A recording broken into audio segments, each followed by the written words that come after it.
5, 4, 3, 2, 1. Ils sont partis.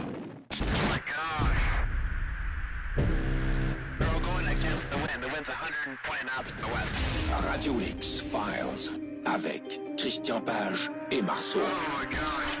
Radio X.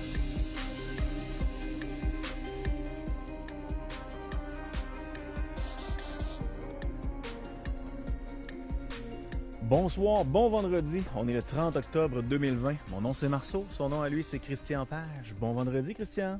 Salut Yannick. I see you. Ouais, j'ai failli entrer en onde en faisant. C'est demain. T'as-tu préparé ton déguisement? Ah, je le porte tous les jours. Et c'est le plus épeurant que t'as trouvé. Exactement. Oh boy. Est-ce que t'as passé une belle semaine? Oui, une belle semaine, très, très occupée, effectivement. Ben c'est bon signe. Est-ce que t'as encore fait de la télé? Ah ben oui, j'ai fait de la télé et je vais en refaire aussi. Là, la semaine prochaine, je serai à l'émission de Denis Lévesque. Écoute, c'était un peu un tourbillon là, cette semaine, là, l'histoire de ce livre qui est sorti. Là, je veux dire, ça a déboulé là, comme ça. Là, j'ai passé. Mais les critiques sont très très bonnes. Je suis content. Il y a des gens, des auditeurs de Radio X qui se sont procurés le livre, qui l'ont déjà lu et qui donc m'ont fait leurs commentaires. Et puis jusqu'à maintenant, je n'ai que des réflexions positives. C'est un livre de combien de pages? Oh, 400. 400. Et ils ont eu accès au livre mercredi, jeudi? Oui, donc le livre est sorti en librairie mercredi. Donc là, moi, j'étais en pleine tournée de promotion là, de radio-télé. Mais donc c'est ça, les gens ont pu se le procurer en librairie. D'ailleurs, nous, on va en faire tirer un ce soir, puis on va en faire tirer un autre la semaine prochaine, si tu le veux bien. Ah oui? Et les gens, c'est ça. Donc les gens se sont précipités, ont acheté le bouquin, et puis bon, c'est quand même un livre de 400 pages, là, donc il faut prendre le temps de le lire. Et puis il y a des passages qui sont peut-être un peu plus ardus, là, parce que tu sais... Il faut essayer d'expliquer des choses. Mais non, les gens sont passés au travers de ça rapidement. Puis écoute, jusqu'à maintenant, je n'ai que des bons commentaires. Espérons que ça va continuer comme ça. Mais je veux dire, on est conscient qu'on ne peut pas plaire à tout le monde. D'ailleurs, je pense d'entrée de jeu, hein, quand la première phrase que je dis dans mon bouquin, tu sais, quand on arrive dans l'avant-propos, j'ai dit, ça commence en disant « Vous tenez dans vos mains le livre qui, à coup sûr, deviendra le plus détesté des ufologues québécois. » Donc, hein, ça commence, je sais que je peux pas faire plaisir à tout le monde, puis à un moment donné, il faut faire le tri. Mais j'ai pas fait le livre pour plaire aux ufologues ou pour plaire... disons, aux convaincus, là, qui rien ne pourrait ébranler. Là, les extraterrestres sont là, ils nous visitent. Puis je prends pas position. Dans le livre, en fait, je prends pas vraiment position là-dessus. En fait, je n'éclipse pas la possibilité qu'on puisse être visité par des extraterrestres. Je dis que c'est une hypothèse parmi d'autres. C'est pas la plus vraisemblable, mais on ne peut pas l'éclipser. C'est toujours possible. Mais c'est sûr que si toi, tu fais partie de ceux là, qui sont convaincus, puis tu as fait de cette réalité presque une mission apostolique. Là, tu veux convaincre les gens, puis tu brandis ton drapeau. Bon, là, c'est sûr que ce livre-là va certainement te déplaire. Puis si tu fais partie de la catégorie qui se définit comme étant des ufologues, ça ne fera pas ton affaire non plus. Donc, je m'attends bien qu'à un moment donné, là, je reçois les fleurs, je m'attends bien à un moment donné de recevoir un pot, mais je n'ai pas écrit ce livre-là pour plaire à ces gens-là. Je l'ai écrit pour essayer d'informer les gens qui se posent des questions. C'est des gens qui sont intéressés, ils se disent, OK, bon, on a des phénomènes ovnis. D'ailleurs, le livre le dit bien, hein, je le dis dans l'introduction du livre, puis en 4e de couverture, hein, on le dit aussi, l'auteur est convaincu de l'existence des ovnis. C'est même pas une question d'être convaincu. Il y a des phénomènes aériens non identifiés. Point à la ligne. Que ce soit des engins extraterrestres, que ce soit des véhicules militaires secrets, que ce soit des phénomènes atmosphériques rarissimes, peu importe. Ces phénomènes, ils existent. Donc maintenant, la question, c'est pas tant de déterminer si les ovnis existent. Je pense que ça, c'est un acquis. Toutes les forces militaires à travers le monde reconnaissent qu'ils ont dans leurs archives des cas d'observation d'ovnis pour lesquels ils n'ont pas d'explication. Et tous les organismes civils, que ce soit des organismes amateurs ou que ce soit des organismes étatiques, qui ont enquêté sur les ovnis, reconnaissent qu'il y a un certain nombre qui varie entre 5 et 10 %, pour lesquels on n'a pas d'explication. Cela étant dit, donc on fait cette admission. Maintenant, la question est de savoir ce résidu d'observation d'OVNI, sont-ce des extraterrestres, sont-ce des phénomènes atmosphériques inconnus, sont-ce des prototypes militaires? Donc, on essaie un peu de décanter les différentes hypothèses et d'évaluer l'ensemble des preuves que les gens nous présentent. Donc, je pense que avec ce livre, ce que je souhaitais auprès des gens, c'est de resserrer le débat. C'est-à-dire que si vous lisez cet ouvrage-là et vous vous retrouvez à débattre de la question des ovnis, ben, il y a des éléments sur lesquels on doit réfléchir. Par exemple, que vaut les témoignages, que vaut un témoignage obtenu sous hypnose, comment on peut évaluer des preuves, et ces preuves-là sont-ils présentées par réellement des scientifiques qui sont détachés du sujet, ou est-ce que, tu sais, le scientifique docteur machin, quand tu grattes un peu son lustre, tu t'aperçois qu'il est le directeur de recherche des phénomènes ovnis d'une organisation X ou Y, ben là, tu te dis, je pense qu'on vient de perdre un peu d'impartialité, là, tu sais, là. Donc, c'est un peu tous ces éléments-là, puis en même temps, je le dis bien dans le livre, hein, j'ai eu une chance qui est quand même incroyable, celle de pouvoir me rendre un peu partout à travers le monde pour enquêter sur ces événements-là. Donc, je donne un peu une vision qui est derrière la caméra, si je puis dire, parce que généralement, ce qu'on nous rapporte, que ce soit à la télé, dans des documentaires ou dans des livres, hein, parce que bon, on a passé des journaux, les livres, là maintenant on a Internet, les médias sociaux et tout le reste, ben, très souvent, on n'a pas la possibilité de vérifier cette information-là. Elle nous est communiquée, on doit l'accepter pour la façon dont elle est présentée. Or, moi, à travers les séries télé que j'ai faites, j'ai eu une opportunité que j'aurais pas pu payer ça de ma poche, là. Mais parce que je travaillais pour des compagnies de télé, j'ai pu me rendre un peu partout dans le monde, rencontrer des témoins, rencontrer des policiers ou des gens qui étaient sur place, aller de l'autre, faire parler finalement les gens que vous ne voyez pas dans les documentaires. Hein, quand vous regardez une émission, ces ovnis, là, on vous montre, on vous dit, tel ovni est arrivé au-dessus du terrain de football. OK. Il y avait combien de personnes dans le stade? Il y en avait 75 000. OK. Dans le documentaire, pourquoi on voit tout le temps les 4 mêmes personnes? Ah, bonne question. Tu sais, il y en avait 75 000. Pourquoi on voit tout le temps les 4 mêmes personnes? Ouais. Peux-tu aller poser la question aux autres? Et là, tu découvres que les autres qui étaient exactement dans le stade, eux, ont vu ça, mais ils disent, mais non, c'était un avion, c'était un ballon, c'était ci, c'était ça. Tu dis, oh, puis je comprends, il y en a 4 qui ont un peu fantasmé, puis c'est heureux qu'on fait entendre. T'sais. Puis là, je donne un exemple qui est un peu presque caricatural, mais c'est très souvent ça qui se passe. Quand je suis allé rencontrer, par exemple, des témoins ou des gens en dehors du milieu des ovnis, des policiers, des pompiers, des gens qui étaient intervenus sur des scènes, que ce soit des ovnis ou des phénomènes paranormaux, souvent leur discours était beaucoup plus modéré que qu'est-ce qu'on retrouve dans la littérature. Donc, c'est un peu ce point que j'ai voulu faire et amener les gens un peu à réfléchir là-dessus. Puis je n'ai pas... à la fin, je le dis bien, hein, la situation s'est un peu dégradée avec l'avènement des télés spécialisées, avec l'avènement des médias sociaux. Hein. Là, les gens, tout le monde donne leur opinion, puis on n'arrive plus à se démêler là-dedans. Les médias, je me rappelle, il y a quelques années, il y avait un ufologue québécois qui a écrit un livre qui s'intitule « Les médias cachent la réalité ovni au public ». Écoute, Yannick, ça fait quand même quelques années que tu es dans les médias. Moi, ça fait une trentaine d'années, là. Les médias en ont rien à cirer de la réalité ovni, là. Je ne cache pas ça au public. Ils en ont simplement rien à cirer.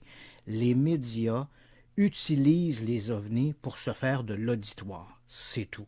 Les gens qui écoutent Radio X, ben, tu sais, il n'y a pas une uniformité dans le traitement de l'information. Donc, la façon dont Radio X va traiter, comme nous on le fait par exemple les ovnis, ben, ça ne sera pas traité de la même façon, par exemple, à Radio-Canada. Ça ne sera pas traité pareil dans le Journal de Montréal ou le Devoir. Tu comprends-tu? Ce n'est pas une question de les médias cachent la réalité. Non, les médias traitent les ovnis en fonction de leur lectorat pour plaire à leur public. Point à la ligne. Donc, il faut quand même mettre un peu les choses en perspective. Ce n'est pas tout à fait ça qui se passe. Puis, bien sûr, les médias, quand on fait des documentaires, que ce soit Historia, que ce soit Canal D ou autre, ben écoute, ces gens-là, ils ont des chaînes de télévision à faire fonctionner. Pour pouvoir faire des documentaires, ben, ça demande des sous. Et comme je l'ai dit la semaine dernière, j'étais à l'émission de Deux filles le matin, qui a été diffusé cette semaine. Je crois que c'était mercredi matin, là, je me resitue dans mon agenda. Et je dis à un moment donné dans l'émission, j'ai dit, écoutez, moi, au cours des dernières années, là, j'ai vu nombre de diffuseurs québécois me dire non à mes projets en me disant, on n'attire pas du monde avec des emboutteillages visuels ou des hypothèses socio-psychologiques. Tu comprends? Puis ils ont un peu raison. Tu sais, je comprends cette situation-là. C'est triste, parce que je trouve que les gens, à un moment donné, il faut essayer de voir les choses en face. Il y a des réalités scientifiques qu'on ne peut pas continuellement passer sous le tapis parce que ça plaît moins. Ce sont quand même des réalités, il faut y faire face. Tu sais. Mais je peux comprendre que les médias sont là pour divertir les gens. Puis comme je l'ai dit à Marie-Claude Barrette dans l'émission, je dis, on aime bien croire de temps en temps. On aime se laisser entraîner et croire l'instant d'un moment qu'il peut y avoir une licorne au pied de l'arc-en-ciel. Tu sais. Mais tu peux pas vivre dans cet univers-là de licorne 24 heures sur 24, tu comprends? Et c'est ça qui est un peu malheureux, c'est que là, on a l'impression que ce n'est que de ça. T'sais. Donc, cet ouvrage-là, ben, c'est ça. L'idée, c'était un peu de remettre un peu les pendules à l'heure, si je peux dire. Puis, c'est sûr que j'ai pas... faut pas se le cacher, là, l'auteur du livre, c'est Christian Page. Puis ce livre-là, c'est les opinions de Christian Page. Je veux dire, je respecte que les gens vont lire ça, puis ils vont dire, moi, je pense pas comme lui, puis c'est parfait comme ça aussi, là, je veux dire. Mais je mets dans cet ouvrage-là mes connaissances, mon expérience, mon feeling, ce que j'ai vécu, ce que je sais. Puis en même temps, ben, on en a déjà parlé à l'émission il y a quelques semaines, je fais ce gros aveu, hein, parce que ça m'a pris quand même 20 ans à écrire ce livre-là. Parce qu'il y a 20 ans, quand j'ai quitté les milieux associatifs des ovnis en particulier, j'étais excessivement déçu de la communauté. Je t'ai vu là, mon ami, là, des manipulations d'informations, des entourloupettes, des escroqueries, j'ai vu à peu près de tout. Et quand j'ai quitté ce milieu-là, ben, j'ai fermé ma gueule parce que c'est des amis, ce sont des gens qu'on connaît, on veut protéger ces amitiés, on veut protéger ces liens-là, puis on se dit, bon, ben, écoute, on ferme notre boîte, puis j'ai à un moment donné trop longtemps enduré cette déformation de la réalité. Puis je ne disais rien. Puis éventuellement, ben, peu à peu, j'ai réfléchi à ça. Puis il y a des collègues qui me disaient, ben, écoute, tu devrais le dire, tu devrais mentionner. Donc, après 20 ans, ben, j'ai dit, OK, maintenant, je pense que la plupart des gens qui étaient là sont plus là ou n'ont plus le même panache qu'ils avaient à l'époque. Puis il y a des choses, je pense, qui peuvent être dites. Dans bien des cas, je cite des incidents sans citer nécessairement des noms parce que je ne veux pas que le livre soit une vendetta. Là, mais ça permet un peu quand même aux gens de voir comment on est prêt à mentir au public dans l'espoir de remplir une salle puis de vendre des tickets. C'est un peu ça. La semaine dernière, il y a une question qui t'a été posée par texto, puis on n'avait pas eu le temps d'y répondre, mais est-ce que le phénomène des enquêteurs ovnis tend à disparaître avec le temps? Oui. Je te dirais même qu'à un moment donné, là, ça a comme vacillé. Là. Grosso modo, là, je dirais dans la décennie des années 70 jusqu'au milieu des années 2000, là, on a vu le nombre d'organisations civiles qui s'intéressaient aux ovnis. Mais quand je dis civiles, je veux dire amateurs, là, des gens qui se réunissent parce qu'ils ont une passion des ovnis, se réunissent et forment des associations. Donc, on a vu le nombre de ces organisations-là diminuer de manière considérable. Il y a même des organisations qui étaient là depuis de très nombreuses années. Je me rappelle à la fin des années 90, le BUFORA, le British UFO Research Association, écoute, qui était là depuis les années 60, ont tiré littéralement la plug sur l'organisation en disant bah, il n'y a plus d'observations d'ovnis intéressantes à enquêter. Et celles qui semblaient être des bonnes observations il y a quelques années, ben, quand on les revisite à nouveau, on constate qu'effectivement, c'était pas aussi bon qu'on disait. T'sais. Ça ne veut pas dire qu'il n'y en a pas qui restent intéressantes. T'sais, moi, là, si tu me parles d'observations d'ovnis, puis je me mets à la place des Britanniques, ben, c'est sûr qu'il y a un incident qui s'est produit en décembre 1980 dans la forêt de Rendlesham, qui est sur la côte est, est de l'Angleterre. Il y a pendant 2 soirées consécutives, on a observé des ovnis. Il y a eu toutes sortes d'incidents autour de ces apparitions-là. Je ne sais pas si c'était des extraterrestres, mais ça demeure un cas excessivement intéressant, les apparitions observées au-dessus de la forêt de Rendlesham. Mais tu ne maintiens pas une organisation en place parce qu'il y a une observation dans ton catalogue qui semble défier les explications. Tu vas tourner les pouces longtemps. Là. Donc, on a vu ces organisations-là disparaître. Et puis, je te dirais, au milieu des années 2000, il y a eu un peu un regain, à tout le moins un regain suffisant pour maintenir en place les organisations qui étaient déjà présentes. Parce que, avec l'avènement des médias sociaux, ben, on véhicule plus d'informations sur les ovnis. Mais c'est vrai que cet intérêt-là pour les ovnis, il est énormément en fonction de la couverture médiatique. Et c'est n'eût été des médias spécialisés, des réseaux de télévision spécialisés qui consacrent une bonne partie de son temps d'antenne. Certains médias consacrent du temps d'antenne à des phénomènes mystérieux et étranges, là, que ce soit creuser sur l'île Oak ou découvrir le secret du Skinwalker Ranch, bon, des trucs un peu comme ça. Mais n'eût été de ces télévisions spécialisées pour entretenir ce public qui est friand de mystères et de choses fantastiques. Ben, je pense effectivement qu'on aurait continué à avoir une espèce d'exode de ces amateurs d'ovnis ou de phénomènes paranormaux et mystérieux. T'sais. Parfait. Ce soir, en ce vendredi 30 octobre 2020, on parle de l'étrange possession de Maurice Thériault. Ben oui, j'ai dit, on va essayer de se faire peur un petit peu. Fait qu'on va prendre une histoire de peur. Alors, j'ai préparé une petite capsule où je vais vous raconter l'histoire de la possession de Maurice Thériault. Ça s'est passé au milieu des années 80. C'était sur la côte est américaine. Ça s'est passé dans le Maine, à la fois dans le Maine et dans le Connecticut. Et Maurice Thériault, vous l'avez deviné, avec un nom aussi québécois, effectivement, il était natif de Sainte-Agathe, au Québec. Il est allé, sa famille s'est installée du côté du Maine, et puis il essayait d'exploiter une ferme maraîchère, et puis bon, il y a des phénomènes mystérieux qui se sont produits. Et tout ça a donné naissance d'ailleurs, parce qu'on va parler aussi, comme on le fait à peu près chaque année, donc je ne veux pas que les gens commencent à nous écrire en disant « Hey, vous l'avez déjà parlé de ça ». Chaque année, on fait un peu toujours la même chose. On parle des films, des trucs qui nous ont impressionnés ou des choses qui nous font peur. C'est l'Halloween, donc on se fait plaisir. Et dans le cas de Maurice Thériault, ben, lui aussi, cette histoire-là a été portée à l'écran dans un film pour la télévision en 1995 qui s'appelait Legacy of Evil. En français, c'était L'héritage du mal. C'était aussi commercialisé sous le titre de La possession de Michael Day. Et ça mettait en vedette Stephen Lang. Donc, cette histoire-là est inspirée de la possession de Maurice Thériault. Puis ça, ben, on va en parler dans la deuxième partie de l'émission. Puis on va essayer de le faire comme on a fait là, depuis quelques semaines, essayer de regarder quels sont les éléments pour cette histoire-là, quels sont les éléments contre, et on va essayer de départager là-dessus. Parfait. On passe maintenant aux actualités de la semaine. On parle de possession diabolique et, dans le même sujet, de COVID-19. Comment faire le lien entre les deux?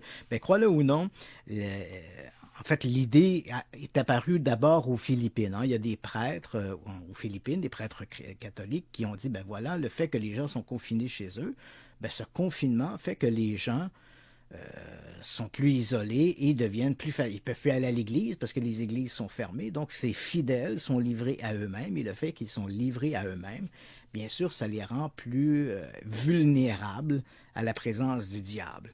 Donc, on a décidé comme ça d'essayer de faire une équipe volante de prêtres qui vont pouvoir se déplacer et aller voir les gens pour essayer de les soulager ou les libérer de leur stress psychologique, sinon malveillant, parce qu'ils seraient tourmentés par le diable.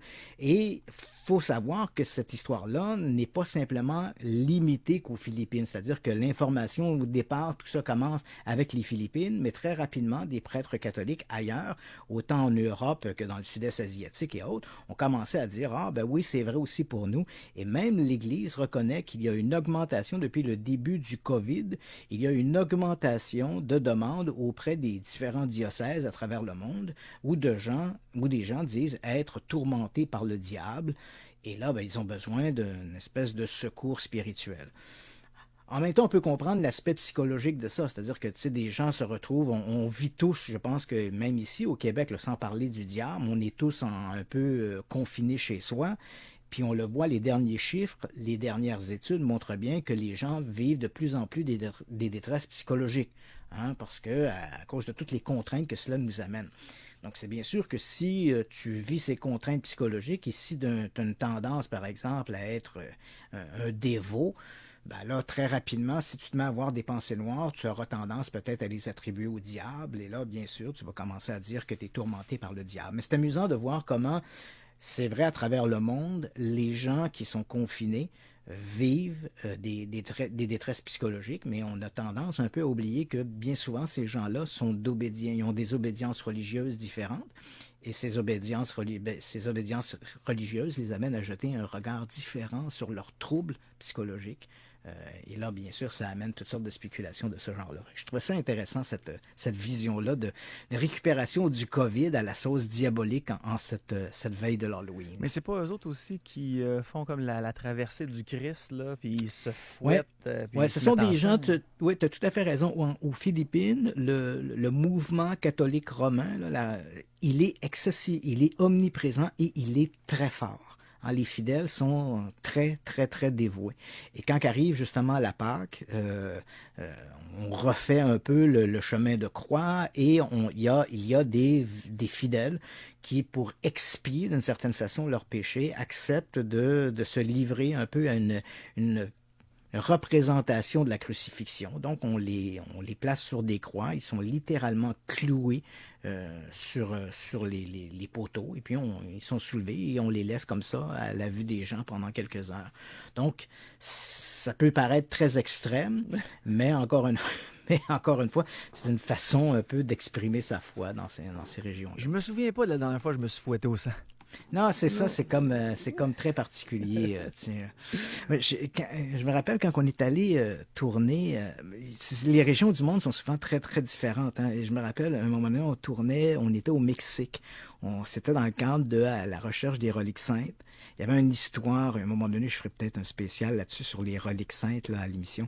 Mais il y avait une histoire on appelle une tilma. C'est une espèce imagine-toi un peu comme une espèce de poncho à 2 panneaux que les Mexicains portaient, là, en fait qu'on porte encore d'ailleurs, hein, dans des régions très rurales, là, les régions pauvres, c'est un vêtement qui est fait avec de la fibre végétale puis qui se dégrade assez rapidement. Donc c'est un peu une espèce de tissage avec de la fibre un peu simpliste.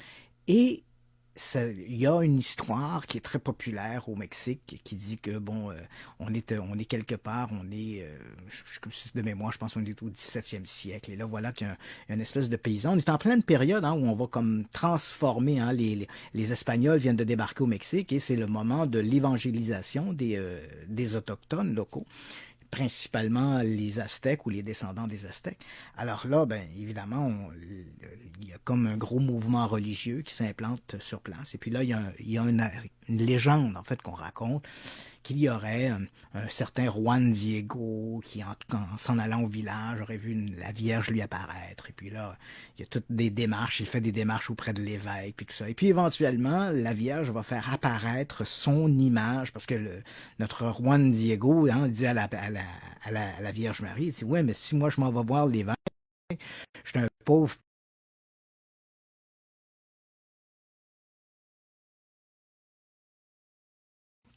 Fait que là, la Vierge lui dit, écoute, tu vas monter sur la montagne, tu vas trouver des roses, puis prends ces roses, puis amène-les à l'évêque.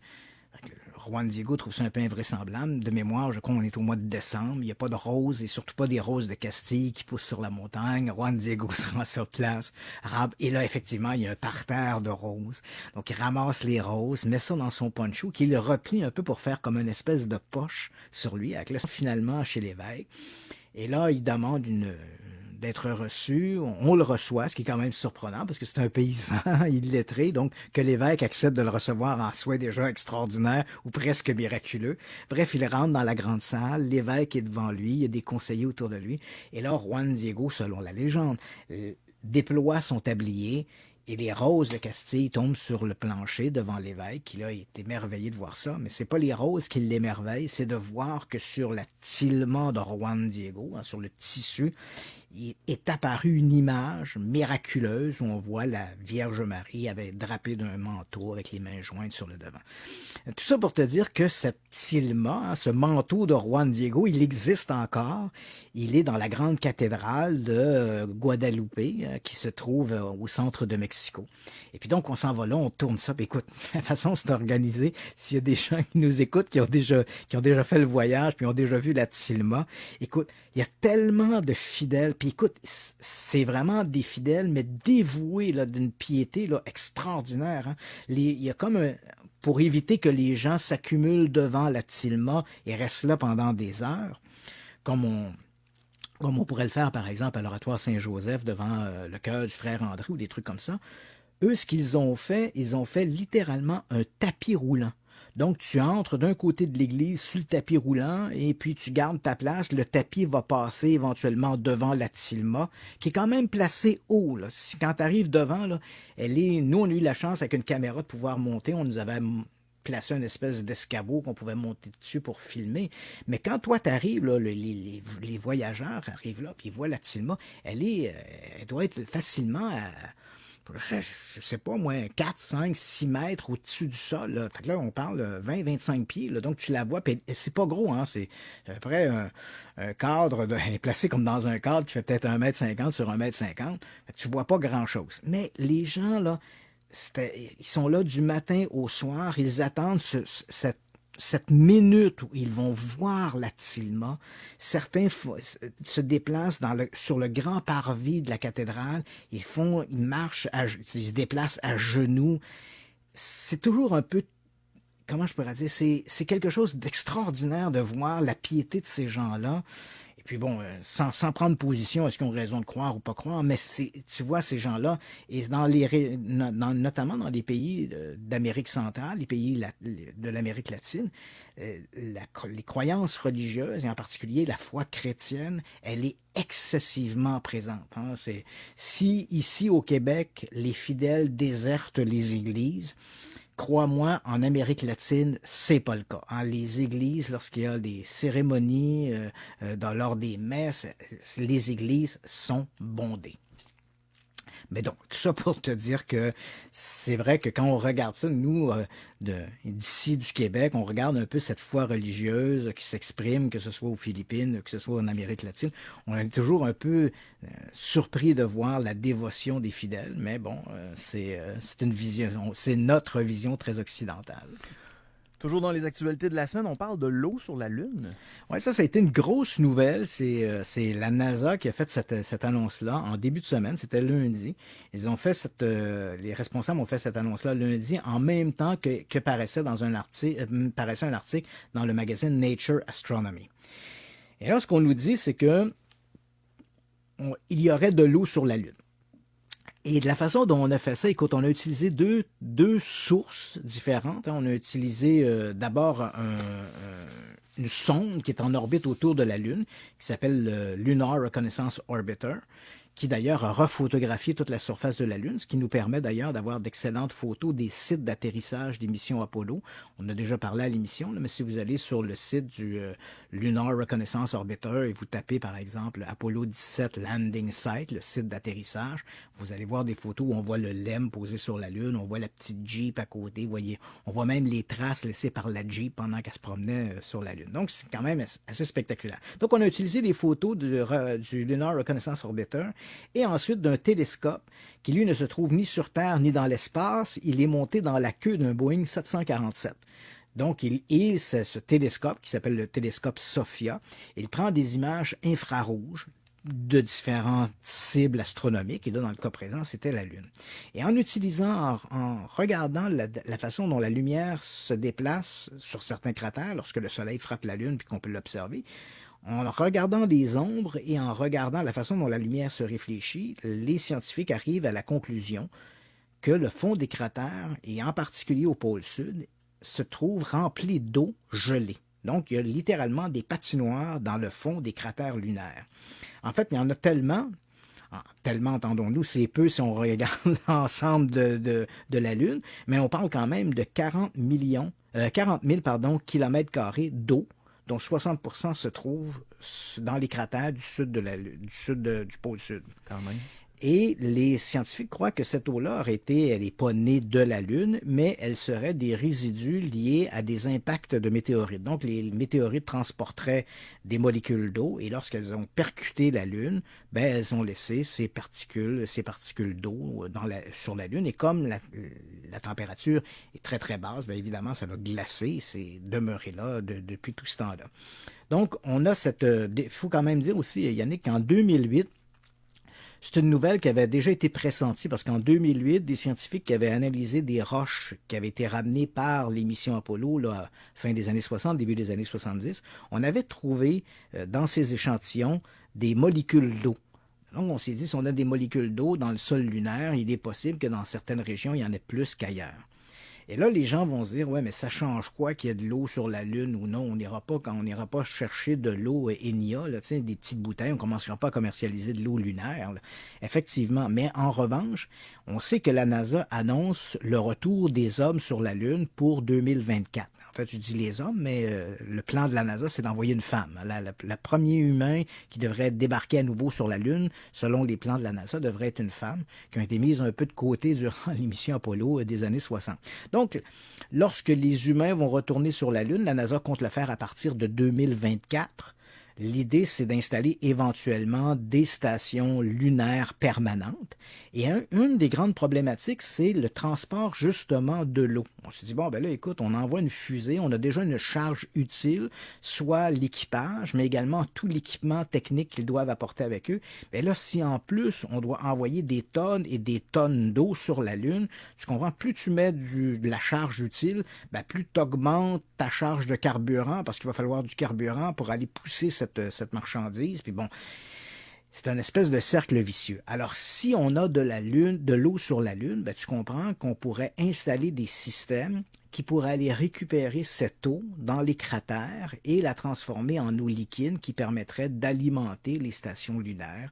Donc, ce serait une économie de charge pour la NASA et ça permettrait un développement plus soutenu pour éventuellement développer une plateforme pour envoyer ultimement des hommes vers la planète Mars. Ça serait bien de l'étudier aussi. D'étudier quoi? Cette eau. Oui. Là où il y a de l'eau, il y a de la vie. Oui, c'est ça, il peut y avoir de la vie, mais je ne suis pas convaincu qu'elle pourrait vivre comme ça dans un environnement aussi... parce que l'eau est quand même glacée. Il y a peut-être de la vie, mais s'il y a de la vie, c'est probablement de la vie des bactéries qui sont demeurées en état, en vie suspendue, si je puis dire, dans la glace. Donc, si on récupère cette eau-là, éventuellement, puis on la fait fondre, ben, bien sûr, il pourrait y avoir à l'intérieur, on pourrait retrouver à l'intérieur des micro-organismes qui auraient pu être transportés par les fameuses météorites qui ont laissé ces résidus d'eau et de glace sur la Lune. Maintenant, on parle de presse scientifique et de canulaire. Ouais, ça, c'est la mauvaise nouvelle de la semaine. Puis elle est très importante. Quand on l'évalue comme il faut, là, tu dis, hey, ça, c'est quand même un peu une épine dans le pied, là. Quand on regarde un peu le discours de la presse scientifique, moi, par exemple, quand je fais des nouvelles ici avec toi, bien souvent, j'évoque des articles qui ont été publiés dans la presse scientifique parce que c'est un peu garant pour nous. Tu sais, tu dis, bon, si ça a été publié, parce qu'il y a comme un mécanisme. Hein, lorsqu'un article est publié dans la presse scientifique, contrairement aux journaux, magazines généraux, ben, il y a ce qu'on appelle un peer review, donc un comité de lecture qui est à partir du moment où tu soumets ton article. Puis c'est sûr que dans le domaine scientifique, c'est très important de publier. Hein. Il y a une expression en anglais qui dit « publish or perish ». Hein. Si tu veux faire carrière là, dans le domaine scientifique, il faut que tu publies des trucs. Parce que si tu publies rien, ben, tu deviens un peu, tu tombes aux oubliettes, puis tu n'arriveras pas à faire carrière dans cet univers-là. Donc, il y a ce comité de lecture, tu fais de la recherche, tu écris un article, tu le soumets à la presse scientifique. Ce comité de lecture va lire l'article. Il y a des gens qui vont intervenir. Si, par exemple, tu écris un article dans le domaine de la médecine, bien sûr, tu comprends, tu vas publier dans un magazine de médecine. Et là, on a un comité de lecture qui est composé de médecins, de spécialistes dans ces différents domaines-là. Puis on va évaluer la pertinence de l'article, l'acuité de l'information qui est véhiculée, on va vérifier les références. Et à partir du moment où tout ça est vérifié et que ça se tient, là, on va publier l'article en question.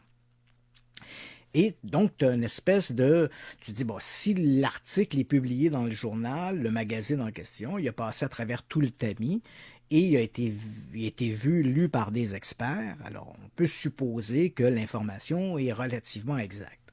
Alors, ce qui nous amène à l'an dernier, dans un petit journal scientifique, c'est quand même pas Nature, là, mais c'est un petit journal scientifique qui s'appelle le Macedonian Journal of Medical Science. Ça se passe en République de Macédoine. La Macédoine, c'est une république qui est au nord de la Grèce. Donc, ce petit périodique scientifique publie un article qui est signé par 13 chercheurs. Et l'article est assez curieux parce qu'on nous dit là-dedans qu'il y aurait au centre de la Terre un trou noir et que ce trou noir-là aurait une action rétroactive sur les molécules d'ADN, dites molécules sombres, parce qu'il faut savoir que dans nos chaînes ADN, il y a des il y a des résidus d'ADN qu'on ne sait pas à quoi ils servent et que les experts croient que c'est peut-être des résidus d'ADN qui proviendraient de séquences de l'évolution, donc des appendices ou des fonctions qu'on avait dans le passé qui n'existent plus, mais qu'on a quand même gardé des espèces de résidus d'ADN. Donc cet article-là est publié, comme je te mentionne, il est signé par 13 scientifiques. Et au moment où l'article est publié, l'article passe un peu inaperçu. Et quand même, il faut le dire, là, le journal le Journal of Medical Science macédonienne, c'est un journal qui a quand même publié des articles de fond sur le diabète, la dépression, l'immunologie. Donc, il œuvre dans le domaine médical.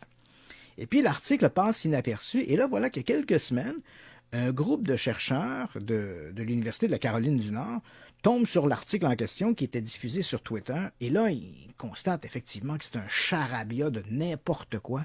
En fait, c'est vraiment du n'importe quoi. Et là, évidemment, on est un peu surpris de se dire, mais qu'est-ce que c'est ça, ce truc-là? Et eux commencent à se poser des questions. Et là, en vérifiant, on constate dans un premier temps, on contacte d'abord le journal qui rapidement retire l'article. À partir du moment où l'article est contesté par la communauté scientifique, le Macedonian Journal of Medical Science ont décidé de retirer l'article. On s'adresse également aux chercheurs, aux co-signataires de l'article qui, eux, décident de ne pas commenter l'article. Ils l'ont publié pour eux, merci, bonsoir, c'est terminé. Et là, à partir de ce moment-là, on commence à vérifier les auteurs de l'article en question pour découvrir que certains d'entre eux appartiennent à des milieux un peu marginaux, c'est-à-dire que ce sont des scientifiques, mais qui sont très contestés dans leur domaine de recherche. D'autres sont carrément associés à des théories du complot. Et là, on commence à se demander à se poser la question, mais comment cet article-là a-t-il pu se retrouver dans un périodique scientifique? Et là, écoute, c'est la grande question. Est-ce que ces gens-là ont réussi à passer à travers le tamis et faire publier un article de cette manière-là? D'autres s'interrogent à savoir, est-ce que c'est une espèce de canular qu'on a voulu faire dans le but de démontrer que finalement la presse scientifique a également des lacunes? Puis ce ne serait pas la première fois. En 2014, il y a un journaliste qui, lui, ce qu'il a fait, c'est qu'il a simplement pris différents articles dans la presse scientifique, il les a ramassés, souvent des articles qui n'avaient aucun lien entre eux, là. Donc, il a ramassé des paragraphes à gauche et à droite dans différents articles scientifiques, il les a mis ensemble, il a rassemblé ça, si je puis dire, avec un jargon plus ou moins scientifique et cohérent, et il l'a proposé à une trentaine de journaux scientifiques. Et crois-le ou non, Yannick, 18 ont accepté son article. Ils ont accepté son article moyennant, entre guillemets, des frais de publication qui variaient de 1 000 à 5 000 $. Fait que là, tu te poses sérieusement... Puis on comprend aussi que ces magazines-là doivent vivre, puis... mais à un moment donné, tu te dis, est-ce que là, à un moment donné, on est en train de publier n'importe quoi? Tu sais, moi, là, est-ce que je vais écrire un article complètement fantaisiste sur quelque chose, puis je vais donner 2000 $ à un magazine scientifique qui va le publier? On est en train de contaminer tout cet univers-là, alors que jusqu'à maintenant, on tenait à la rigueur de ces publications. Donc, c'est sûr que cet exercice-là qui a été fait, la publication de cet article-là qui est dénoncé maintenant, ça nous amène très sérieusement à se poser des questions sur est-ce que la qualité de la presse scientifique est en train aussi d'en prendre pour son rhume. Puis je te rappellerai que des magazines restent dans le domaine du magazine médical. Il faut quand même se rappeler que ce n'est pas la première fois que des magazines qui ont une certaine réputation se voient obligés de retirer des articles parce qu'ils n'ont pas bien fait leur travail. Hein. Je te rappelle, il y a quelques mois à peine, que le journal britannique The Lancet, qui est considéré comme l'un des plus grands magazines médicaux au monde, a retiré un article qu'il avait publié à propos d'une étude qui avait été faite sur le traitement avec l'hydroxychloroquine. Et après publication de l'article, des gens se sont mis à contester l'échantillonnage et à contester le fait que l'un des auteurs de l'article était lié à un des hôpitaux où il y avait eu de l'échantillonnage. Bref, il y avait une espèce de collusion qui était un peu malsaine. Et le Lancet a décidé de retirer cet article-là, et ça, c'était il y a quelques mois à peine. Et le même Lancet, c'est lui également qui avait publié, là, on est en 1998, le fameux article dans lequel les auteurs accusaient le vaccin dit le RRO, le rougeole, rubéole et oreillon, de provoquer l'autisme. Et le chef d'équipe de ces scientifiques-là était un certain Dr. Wakefield. Et lorsque les recherches ont été menées par d'autres organisations, bien évidemment, on s'est aperçu qu'il n'y avait aucun lien qui pouvait être démontré entre le vaccin et l'autisme. Même au contraire, on a démontré que les travaux du groupe de chercheurs avaient été manipulés par Andrew Wakefield, qui lui-même a d'ailleurs perdu son... L'article a été bien sûr retiré, et Andrew Wakefield a perdu son droit de pratique. Et ça a tellement fait mal, ça. Ah, ça fait mal parce on en parle encore aujourd'hui. Parce que c'est toujours l'article qui, lorsqu'on voit les théoriciens du complot entretenir un discours contre la vaccination, c'est toujours l'article de Wakefield qui cite. Hein? Oui, il y a un article paru dans le Lancet qui montre qu'il y a un lien entre les vaccins et l'autisme.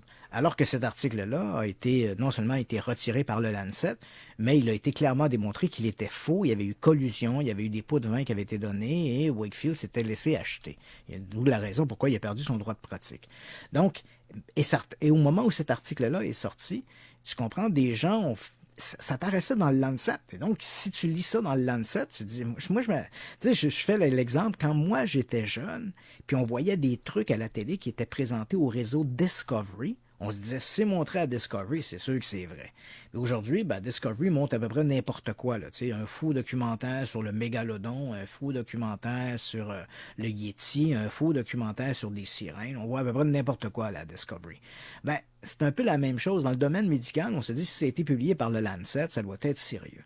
Donc, non seulement le Lancet a dû retirer l'article, mais on comprend qu'au moment où l'article sort, il y a un effet boule de neige. Et là, des gens apprennent qu'il y a un article qui est publié dans le très prestigieux Lancet qui dit si vous vaccinez vos enfants, vous les exposez éventuellement à des risques de développer l'autisme. Donc, on comprend, alors que l'Organisation mondiale de la santé avait lancé des grandes campagnes de vaccination qui donnaient des résultats. On avait vu ces maladies, là, la rougeole, la rubéole, les oreillons, partout dans le monde. On voyait ces maladies-là diminuer énormément. Et même dans certains cas, dans le cas de la rougeole, par exemple, la maladie avait pratiquement été éradiquée. Et là, à partir du moment où l'article apparaît dans le Lancet, les gens, puis on le comprend, là, les parents disent « Oh, attends une minute, moi, mes enfants, moi, ça les fait vacciner. » On se pose ces questions-là, on est incertain. Et là, on a vu une diminution des grandes campagnes de vaccination, en tout cas de l'efficacité des campagnes de vaccination. Et là, bien sûr, ces maladies-là ont repris un peu du poil de la bête et on a découvert on enregistre encore aujourd'hui des éclosions, par exemple, de rougeole, rubéole ou des oreillons un peu partout dans le monde. Et ça, c'est encore une fois la conséquence de l'article publié par Wakefield dans The Lancet. Donc, c'est malheureux parce que c'était un peu notre dernier rempart contre la bêtise, ces publications, disons, scientifiques. Et là, on commence à se dire qu'il y a peut-être péril dans la demeure. Je me souviens, quand il y avait eu la H1N1, là, j'avais été sur le site de l'INSPQ parce qu'on parlait beaucoup de ça, vaccins, oui. autisme et tout ça. Puis sur le site de l'INSPQ, on le mentionne, là, c'est 1,96 sur 100 000 personnes qui peuvent avoir le syndrome de Guillain-Barré. Mm-hmm. Mais on ne parle pas d'autisme. Là. Il n'y a absolument rien le vaccin à l'autisme. Puis, tu sais, moi, ce que je dis, là, je fais pas campagne, je suis pas pour ou contre les vaccins. Là, c'est pas ça que je laisse les gens faire ce qu'ils veulent. Ça a quand même permis d'éradiquer des maladies. Bien sûr. Bien sûr. On ne peut pas nier l'efficacité, non seulement l'efficacité, mais le bienfait des vaccins, des grandes campagnes de vaccination de l'Organisation mondiale de la santé à travers le monde. Ça, c'est certain. On peut pas nier ça. Mais dans le choix individuel, évidemment, on ne peut qu'encourager les gens à le faire, parce que c'est toujours un peu amusant, parce que moi, il y a des gens qui me disent, qui sont un peu complotistes, qui me disent « Oui, mais moi, j'ai jamais fait vacciner mes enfants, puis ils n'ont jamais pogné les oreillons. » Mais ça, c'est faux, là. Il faut faire vacciner nos enfants, sinon, maintenant, on ne peut plus les envoyer à l'école. Ah, là, je sais pas. Ça, Yannick, tu rentres dans de la poutine que je connais pas. Mais il y a des gens qui m'ont dit ça. Puis moi, je lui répondais, je disais « Ouais, sais-tu pourquoi tes enfants n'ont pas pogné les oreillons? Parce que les parents des autres enfants font vacciner les leurs. » Exact. Tu sais, c'est ça que faut bien comprendre. Donc, on ne peut qu'encourager les gens à faire ça. Mais bien sûr, quand il y a des... Puis je peux comprendre que lorsque les parents entendent des trucs comme ceux-là, on soit inquiet, c'est nos enfants, donc on veut le mieux pour nos enfants. Mais il faut quand même regarder quelle est l'opinion des scientifiques. Il faut essayer de faire une évaluation objective et pas s'en remettre essentiellement à un article paru à gauche ou à droite ou à des campagnes qui sont lancées sur les médias sociaux par des gens qui, bien souvent, ne comprennent même pas la valeur de l'information qui est véhiculée. T'sais. Donc, mais restons vigilants. T'sais. Tu te rappelles, je pense que c'est la semaine dernière ou il y a 2 semaines, Yannick, je t'ai dit, l'une des choses qu'on doit faire, c'est toujours essayer de rester sceptique quand on lit ou on voit quelque chose. Autant si tu es un sceptique puis tu lis quelque chose pro-ovni ou pro-paranormal, il faut que tu sois sceptique. Puis si tu es un croyant, il faut que tu sois sceptique quand tu lis des trucs sceptiques. On parlait de ça justement quand on évoquait la mort de James Randi. Ben, c'est dans toutes les sphères d'activité. Il faut toujours se garder une espèce de recul en disant, OK, qu'est-ce que c'est, comment ça fonctionne, puis s'informer. C'est bon, OK, il y a une campagne de vaccination qui se fait, on peut s'informer, qu'en dit mon médecin, qu'en dit les gens, puis là, ben, on essaie de prendre des décisions les plus éclairées. Puis à un moment donné, bien sûr, il faut faire confiance. Je veux dire, je pense pas que les médecins soient là. C'est beau là, le mythe là, de le Big Pharma, là, mais je pense pas que nos médecins soient. Puis on le sait là, ces temps-ci, ils travaillent d'arrache-pied. Là. Je pense pas que les médecins sont là pour rendre malades les gens. Je pense que les médecins, comme n'importe qui travaille dans le domaine de la santé, veut le mieux-être des patients, puis le mieux-être des citoyens. Fait que c'est ça. Parfait. Mon cher Christian, on invite nos auditeurs à aller faire un tour sur notre page Facebook Radio X-Files parce que c'est un petit spécial Halloween qu'on fait tout de suite après la pause. S'il y a un film qui vous a marqué dans votre enfance, qui vous a fait extrêmement peur, ou peut-être un film que vous avez écouté dans les dernières années qui vous a fait extrêmement peur, allez sur la page Facebook de Radio X-Files. Vous allez voir, il y a une publication à cet effet. Puis simplement écrire votre film dans les commentaires. Puis Christian et moi, on va donner nos films d'horreur préférés d'Halloween que vous pourrez écouter ce soir ou encore demain soir, lorsque les enfants seront couchés. On revient. Radio X-Files avec Christian Page et Marceau. Radio X. Pom, pom, pom, pom, pom, pom, pom. On est vendredi 30 octobre. Demain, c'est l'Halloween. Est-ce que tu vas passer l'Halloween, cher Christian, ou t'as passé l'âge? Non, j'ai passé l'âge, oui. T'as passé l'âge. Est-ce que t'as acheté des bonbons? Des fois non. ils se présentent, non? Non. Ben, tu sais, on se dit, bon, avec le COVID, on fait quoi? Je suis même pas sûr si les gens dans le quartier ici, nous, moi, je suis à Saint-Jean-sur-Richelieu, on est dans la zone rouge, pareil comme à Québec, tu sais. Mm-hmm. Je sais pas comment les gens vont réagir avec la cueillette des friandises. J'ai trouvé un truc, moi. J'ai été me chercher un slingshot. M'a dit que les kisses, ils vont rentrer en tabarouette d'un sac. T'as besoin d'avoir Est-ce qu'on peut embarquer sur le terrain, M. Marceau? Non, reste là. T'as besoin d'avoir du visio, mon Marceau. Ça serait fou quand même. Donc, on parle des films d'horreur et c'est toi qui vas commencer, cher ami. Ben écoute, je sais que je le répète, à toutes les années, on se fait cet exercice des films d'horreur, tu sais. Puis j'attends toujours le nouveau film d'horreur qui va venir détrôner mes anciens films d'horreur, mais bon, c'est difficile d'en faire un film d'horreur. Je me rappelle, j'avais vu une entrevue à un moment donné avec Steven Spielberg, puis il disait que c'était peut-être le type de film les plus difficiles à réaliser. Puis la raison, elle est simple, hein.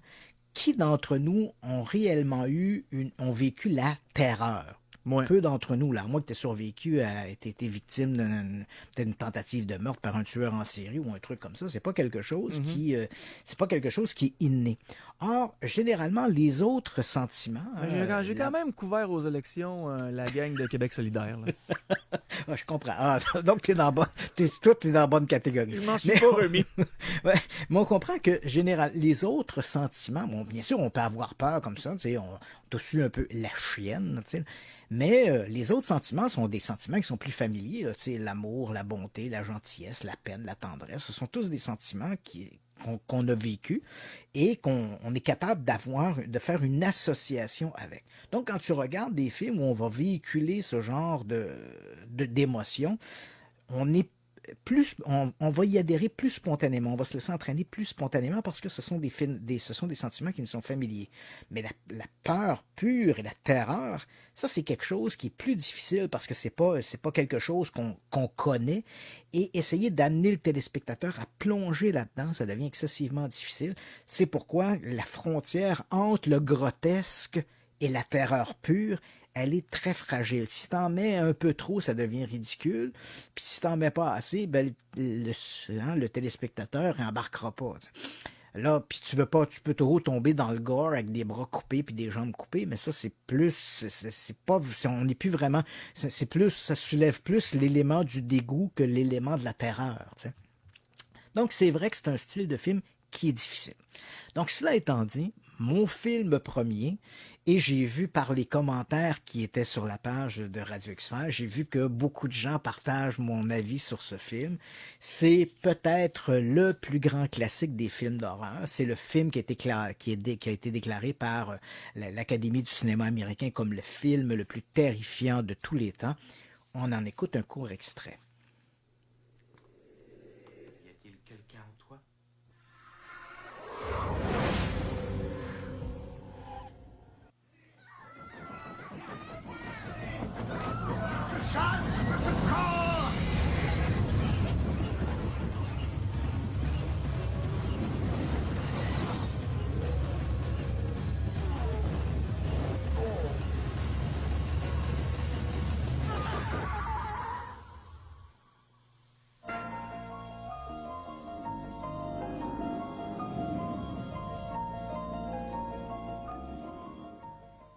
Ah, hein? C'est quelques notes de Tubular Bell de Mike Oldfield. Écoute, ça dit tout. On est immédiatement, on sait de quoi on parle. Écoute, ce film, bon, c'est L'Exorciste, évidemment, les gens l'ont compris, The Exorcist en anglais. C'est un film qui est sorti en 1973. Puis écoute, il y a quand même ce film-là, et je l'ai dit d'ailleurs, j'ai écrit cet après-midi sur la page de Radio X-Files, je disais à des auditeurs, ce film-là est un peu hors catégorie. Tu sais, quand on parle de film d'horreur, Exorciste est un peu hors catégorie pour plusieurs raisons. D'abord, le film, il sort le 26 décembre 1973. On est au lendemain de Noël. Ça, c'est un extraordinaire coup de marketing parce qu'on se dit, durant la période des fêtes, les gens, et en particulier aux États-Unis, dans ce qu'on appelle la Bible Belt, là, des gens qui sont excessivement religieux, très catholiques, très pratiquants. Donc, ces gens-là, on vient de passer une période du temps des fêtes où on a un ange au sommet du sapin de Noël, la crèche en dessous de l'arbre, on chante des cantiques de Noël, il est né le divin enfant, etc. On est très dans les bondieuseries. Et voilà que le 26 décembre, donc le lendemain de Noël, sort au cinéma L'Exorciste, qui nous présente le diable comme on l'a jamais vu. Et il y a plusieurs éléments qui vont rendre ce film-là, qui vont dépasser l'image qui est sur la pellicule.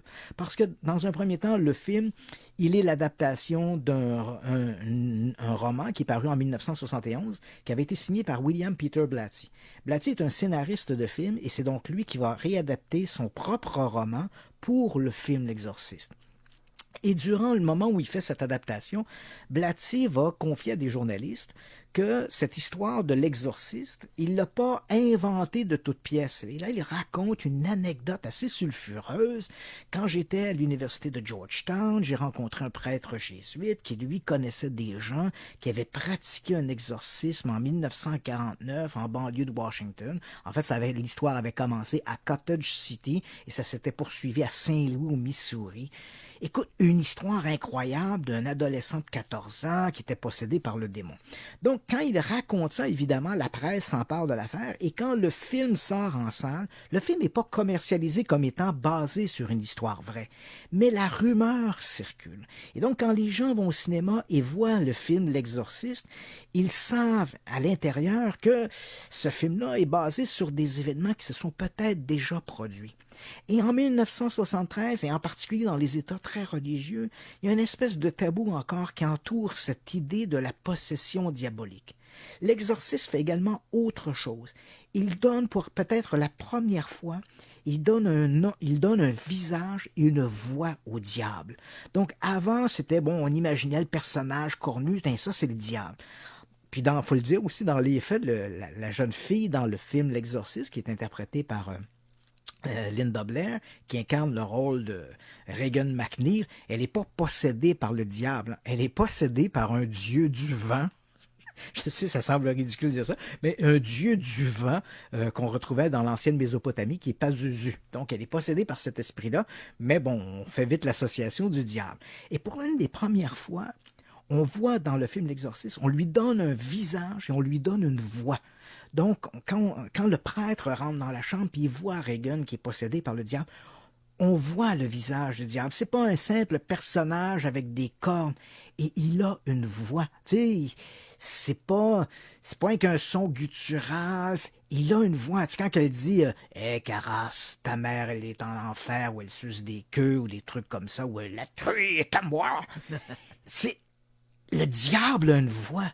Et ça transforme, ça va s'incruster dans l'imaginaire. Et tous les films ensuite qui vont reprendre l'imagerie du diable vont s'inspirer de l'Exorciste. Il y a vraiment, dans l'histoire des films d'horreur, il y a vraiment l'avant-exorciste et l'après-exorciste. Et tous ces éléments-là ont contribué à faire, à mon point de vue, de l'Exorciste le plus grand film d'horreur de toute l'histoire du cinéma. Tu m'as donné le goût de le réécouter ce soir. Même si je l'avoue, hein, c'est un film de 73, même s'il y a certains effets spéciaux qui ont un peu mal vieilli, la trame du film en elle-même, elle est tout à fait percutante. Ton choix numéro 2 maintenant. Mon choix numéro 2, pour moi, plus grand film de fantôme de toute l'histoire. On en écoute un petit extrait. C'est un film canadien de 1980 qui s'appelle The Changeling, en français, L'Enfant du Diable. Within this old house live two residents. One of them is John Russell. The other has been dead for over 70 years. Did you die in this house? How did you die? What is it you want? What do you want from me? Many films will frighten you, but only a few can really terrify you. The Changeling, an experience beyond total fear. Ouais, c'est assez terrifiant, ça. Et tu vois, dans le narratif, la voix hors champ nous dit il y a des films qui vont vous faire peur, mais ce film va vous terrifier. Et j'avoue, Yannick, pour moi, là, ça demeure, c'est un film de 1980, donc qui prend de l'âge. Hein? C'est un film quand même qui a 40 ans. Et, d'abord, il y a une performance extraordinaire de l'acteur principal, qui est le légendaire George C. Scott. Et dans ce film, pour moi, là, je te dirais que parmi les scènes les plus terrifiantes que j'ai vues dans le cinéma, on les voit là-dedans. Puis ce sont des scènes assez, genre, entre guillemets, banales, parce qu'il n'y a pas de sang qui revole, il n'y a pas de bras coupés, là, mais il y a une scène, pour les gens qui ont vu le film, je ne vais pas vous vendre tout le punch du film, mais il y a une scène où on noie un enfant dans une baignoire. C'est troublant. Ouais. Moi, j'avoue que ça vient me chercher parce que, peut-être quand j'étais petit garçon, j'ai failli me noyer. Et la façon dont ça se passe, écoute, ça me donne le moton. Quand je vois cette scène-là, j'ai le moton. Et il y a une autre scène où on voit comme l'enfant noyé à travers le plancher. Pour ceux qui ont vu le film, savent exactement de quoi je parle. C'est un film qui est tout simplement terrifiant.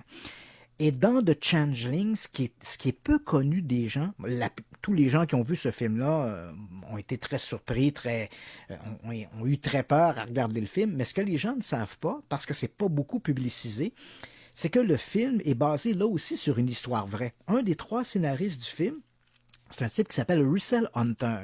C'est d'ailleurs pourquoi le personnage principal du film s'appelle John Russell. Hein? Ça vient du fait qu'un des scénaristes s'appelle Russell Hunter. Donc, son prénom devient le nom de famille de son héros.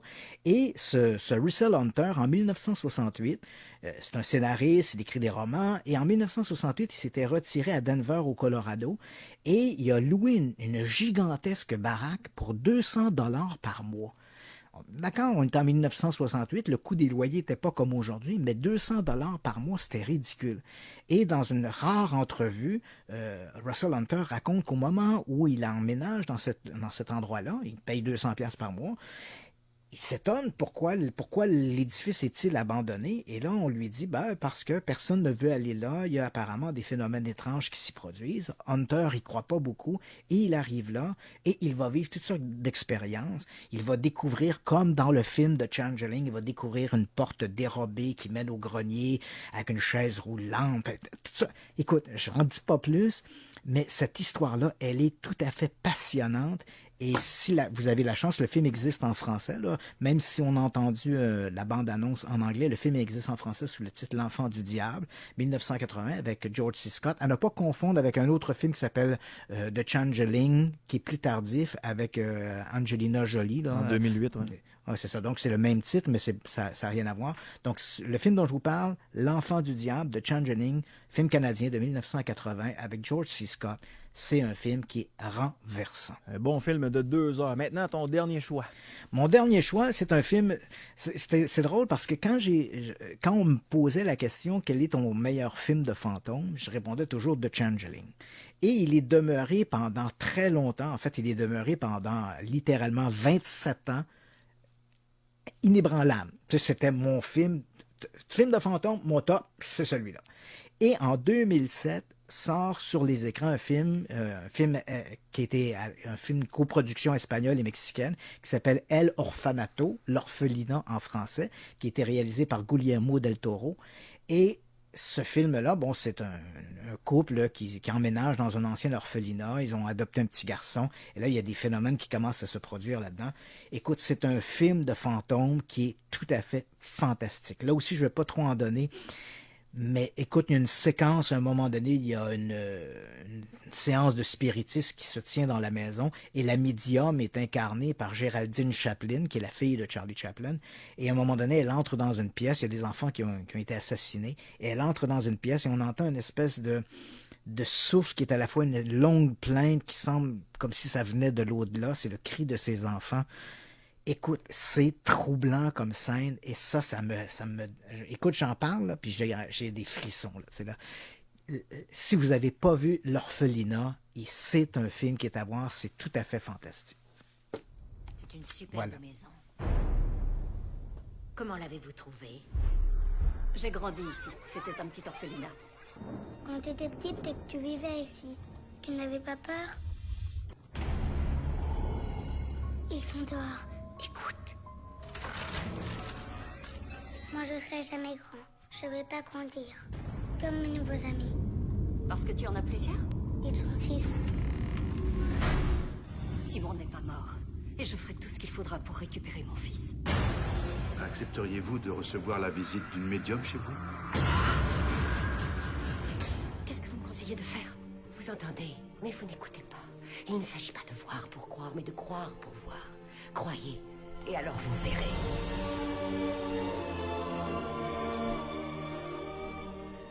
L'orphelinat, ça a l'air franchement intéressant. OK, maintenant, je vais faire un petit peu plus vite parce qu'il faut qu'il nous reste du temps pour notre dernier segment. Oui. Une réalisation de Sam Raimi. Les gens de ma génération ont certainement écouté ce film-là et c'était probablement leur premier film d'horreur. Evil Dead. Ah! Dès que tu dis Sam Raimi, tu te dis c'est Evil Dead, tu sais. Ah! 1982, j'avais pas l'âge d'écouter des films d'horreur. C'est l'histoire d'une gang de jeunes qui se promènent en voiture, sont dans une camionnette, il y a une collision, ils s'en vont dans le bois, découvrent une cabane dans laquelle, on commence à fouiller, on espère passer la nuit à cet endroit-là, on découvre un enregistreur magnétique, on découvre une dague, on découvre un livre secret des morts dans le sous-sol. Et là, tu comprendras que toute l'action commence à débuter à partir de là. C'est de loin le film qui me fait le plus frémir. Peut-être parce que j'étais très jeune et que c'était le premier film d'horreur et que ça touchait les jeunes. Mais à tout jamais, je vais me souvenir de ce film-là. Et je vous parle vraiment du Evil Dead 1, là. Pas les autres, parce que les autres, c'était plus une blague. Là. Mais ils ont fait un remake aussi de ce film-là, si je ne me trompe pas. Ouais. Donc, on a l'original dans les années 80, ça a été fait, l'original de Evil Dead? 82, oui. 82. Je crois, je ne suis pas certain, là, mais c'est sûr qu'il y a des auditeurs qui vont avoir la référence, mais je pense qu'on a refait ce film-là quelque part au début des années 2000. Evil Dead. Mais je me rappelle avoir vu, écoute, le film que tu parles, l'original, bien sûr, je me rappelle avoir vu ça, le jeune adulte, Evil Dead. Et puis c'est vrai qu'on en parlait beaucoup là, dans notre milieu. Là. Hey, as-tu vu des Evil Dead? C'était comme la référence. Hey, c'est Evil Dead. T'sais. Je vous fais écouter ça. I have seen the dark shadows moving in the woods, and I have no doubt that whatever I have resurrected through this book is sure to come calling for me.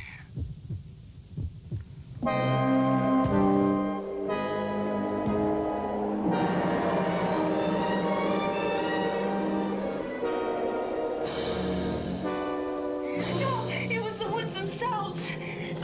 They're alive, Ashley.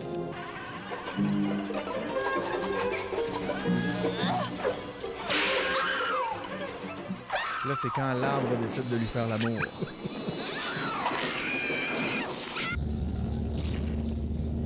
Le fameux crayon dans la cheville. Ah.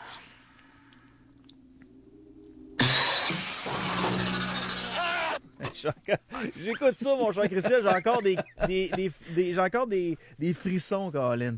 Donc, Evil Dead 1982, ça c'est mon premier, c'est mon préféré. J'ai l'intention de le réécouter demain. Je vais le réécouter seul. Par contre, je n'écouterai pas ça avec mes gars.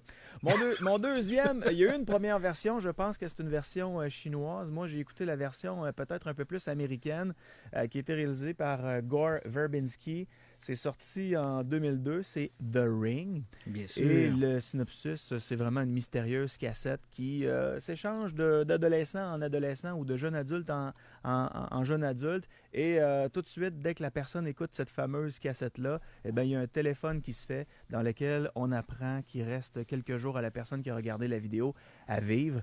Et là, ben, ça, c'est l'action part de là. C'est très, très, très terrifiant comme film et les effets spéciaux sont hallucinants. Je vous fais entendre ça. Tu n'existes pas!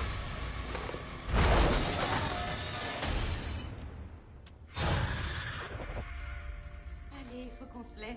Oh, bébé, reviens. J'arrête pas de penser à cette histoire. Il y a cette vidéo. Si tu la regardes, tu meurs. Dès que c'est terminé, une voix dit...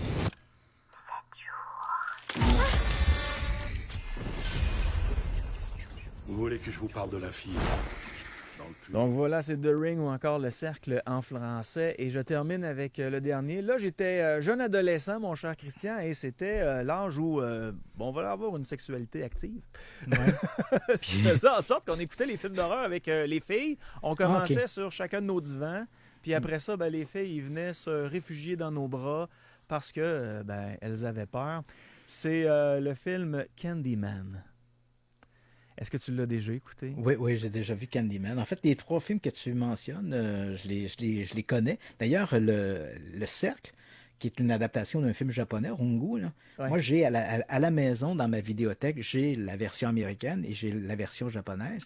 Puis la version japonaise, je suis assez d'accord avec les critiques. Elle est peut-être plus terrifiante, mais les Japonais ont une façon de tourner qui est beaucoup plus lente. Hein? Et ça, c'est un peu dérangeant pour un public nord-américain là, qui est habitué à une action qui est assez... qui se développe assez rapidement.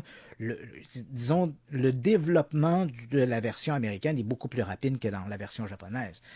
Donc, c'est une question de choix, mais c'est vrai que ce sont d'excellents choix. Là. Le Cercle, si vous n'avez pas vu ça, c'est sûr que c'est un classique qui est absolument à voir. Et de Candyman, écoute, je pensais que tu étais pour me dire que c'était super écran quand il était un peu comme tu sais, à moitié débrouillé. Là. Tu disais, tu cherchais ta sexualité. Puis on regardait super écran, puis de temps en temps, l'image se stabilisait pendant 2 secondes. Mais non, OK, bon, on y va pour Candyman. As-tu la bande-annonce? Oui, j'ai ça. Donc, c'est l'histoire d'une jeune étudiante qui découvre une histoire terrifiante concernant le fameux Candyman. Elle décide d'enquêter. Puis, l'idée derrière cette histoire-là, c'est qu'il faut répéter 5 fois Candyman, Candyman, Candyman, Candyman, Candyman dans le miroir. Et à partir de là, on fait sortir le tueur. Puis malheureusement, il y a des meurtres qui se commettent. Je vous fais entendre la bande-annonce à l'instant. Candyman? If you look in the mirror, you say his name 5 times. In cities everywhere. Candyman? They whisper his name. Right. Candyman. It's just a story. Candyman. Candyman. Just a ghost story. Candyman. An entire community starts attributing the daily horrors of their lives to a mythical figure. The legend first appeared in 1890. He was attacked, mutilated, and burned to death. Poor Candyman. Helen, a woman died in there. Leave it. Everyone knows he isn't real. That's modern oral folklore. Everyone. Except Helen Lyle. Bernadette. It ain't safe around here. I don't scare too easy. Donc voilà, Candyman 1992, c'est mon troisième choix. Puis je regarde encore les images sur YouTube pour ce qui est de la bande-annonce, puis ça me fait encore des petits frissons. Hein? Tu sais que le Candyman, c'est un peu inspiré d'une véritable légende qui circule dans l'univers du paranormal, qui est Bloody Mary. Là. Donc, dans certaines circonstances, une espèce de rituel, si on se place devant un miroir et on répète à répétition Bloody Mary, Bloody Mary, là, ça va faire venir une espèce d'entité malveillante. Donc Candyman un peu récupère cette thématique qui est très populaire dans l'univers du paranormal. Donc voilà, je vais aller voir juste rapidement le choix des auditeurs là, pour ce qui est des films d'horreur préférés. Je vais dire que l'Opéra de la Terreur, ça fonctionne pas pire. Les fameux Halloween, les Vendredis 13. Les Conjuring aussi, hein, quand on regarde les gens, les Conjurations 1 et 2, qui est basé sur les pseudo-enquêtes qui auraient été faites par le couple Ed et Lorraine Warren. C'est vrai que ce sont des films d'horreur qui sont... Moi, je les ai à la maison, je les ai revus plusieurs fois. C'est très efficace. Les films sont très, très bons, c'est très efficace. Le film Trick or Treat, ça revient beaucoup. J'ai jamais vu ce film-là. Je vais peut-être faire quelques recherches tout à l'heure. Fire in the Sky. Film d'OVNI. Évidemment, là, on est plus dans un... Je sais pas.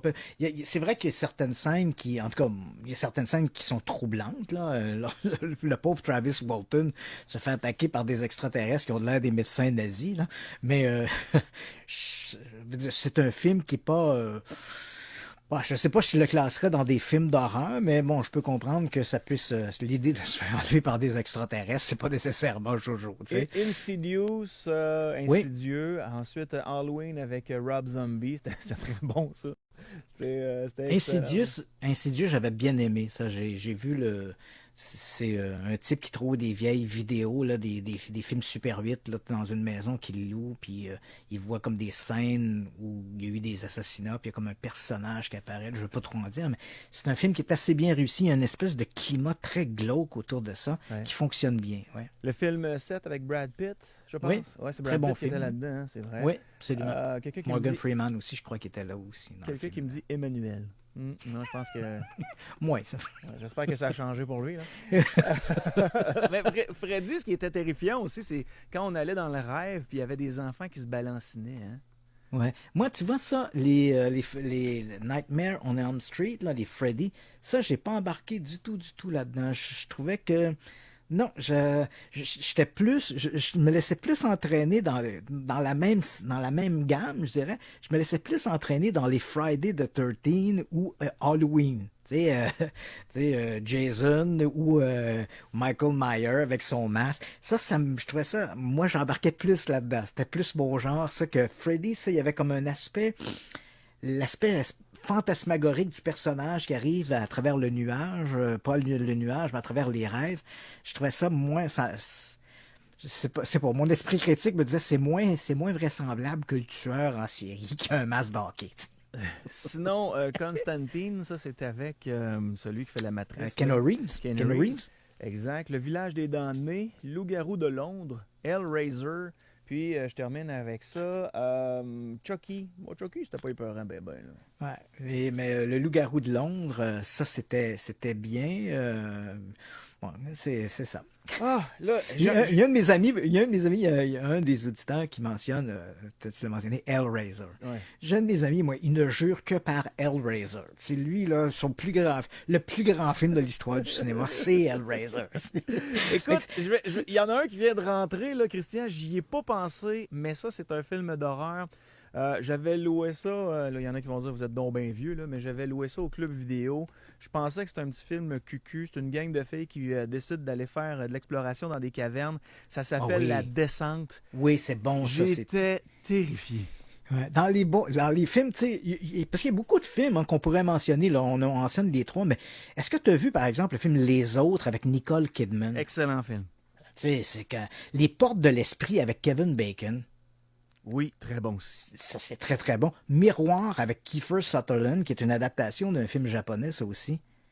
Écoute, c'est quand même des bons divertissements. Ça laisse pas une empreinte. Moi, par exemple, si je prends Les Autres, ça m'a pas laissé une empreinte comme m'a laissé l'empreinte de Changeling ou L'Orphelinat.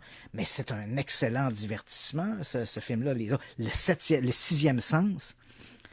Je sais pas si tu as vu avec Bruce Willis, dont la fin nous surprend tous. On s'attend pas du tout à ça. C'est comme... C'est vrai, tu sais, quand on commence à faire un dépouillement, là, c'est vrai qu'il y a quand même une bonne panoplie de films d'horreur qui sont particulièrement bien réussis. 19h21, on fait une courte pause et on revient tout de suite. Radio X Files.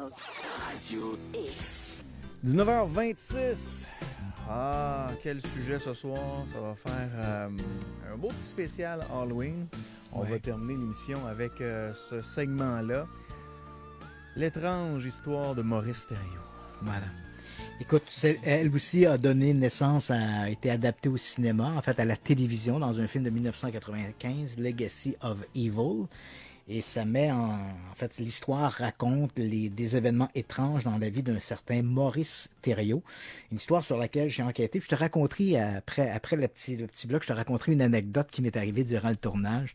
Écoute, c'était pas piqué des verres. Fait qu'on y va tout de suite avec ma petite capsule audio, La possession de Maurice Thériault.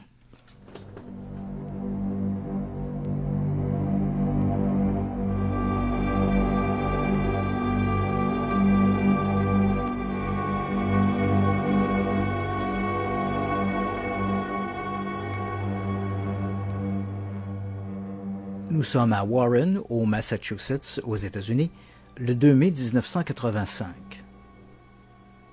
Dans la modeste salle de séjour, un homme est assis, la tête penchée sur la poitrine. A priori, on pourrait croire qu'il dort ou qu'il somnole. Mais il n'en est rien. Autour de lui, une demi-douzaine de personnes sont réunies. La plupart ont les yeux fermés. Elle prie.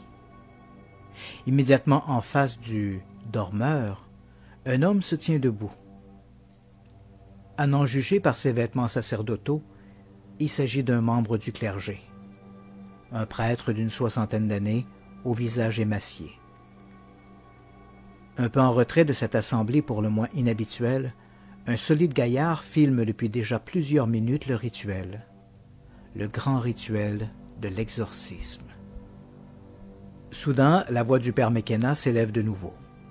Sa voix est chevrotante et trahit son trouble. De sa main droite, il brandit sous le nez de l'homme assis devant lui un petit livre rouge sur lequel on peut lire en lettres dorées « De exorcismis et supplicationibus quibusdam », le rituel de l'exorcisme de l'Église catholique romaine. Esprit impur, qui que tu sois, toi et tes apôtres du mal, je vous ordonne de laisser ce serviteur de Dieu. Je vous ordonne au nom de Jésus-Christ, notre Sauveur. Sur sa chaise, le dormeur soulève lentement la tête. Son visage est déformé. On dirait un diable grimaçant. De longs filets de sang s'écoulent de ses yeux, de son nez et de sa bouche, et se répandent sur son t-shirt blanc. Mais le prêtre ne se laisse pas impressionner. Je t'exorcise, toi le plus impur des esprits, toi l'ennemi du bien et tous tes suppôts. Au nom de notre Seigneur Jésus-Christ, je t'ordonne de libérer cette créature de Dieu. Le dormeur soulève de nouveau la tête. Son visage n'est plus qu'une grimace indescriptible. De sa gorge émane un grognement comme celui d'un animal. Sa peau se stigmatise et se transforme. Son visage n'est plus tout à fait humain. On dirait celui d'un reptile ou d'une gargouille. Le visage du mal. Mais qui es-tu? Au nom de notre Seigneur, je t'ordonne de me dire qui tu es. » Les yeux révulsés, le possédé laisse échapper une longue plainte gutturale avant de lancer à l'endroit du prêtre: «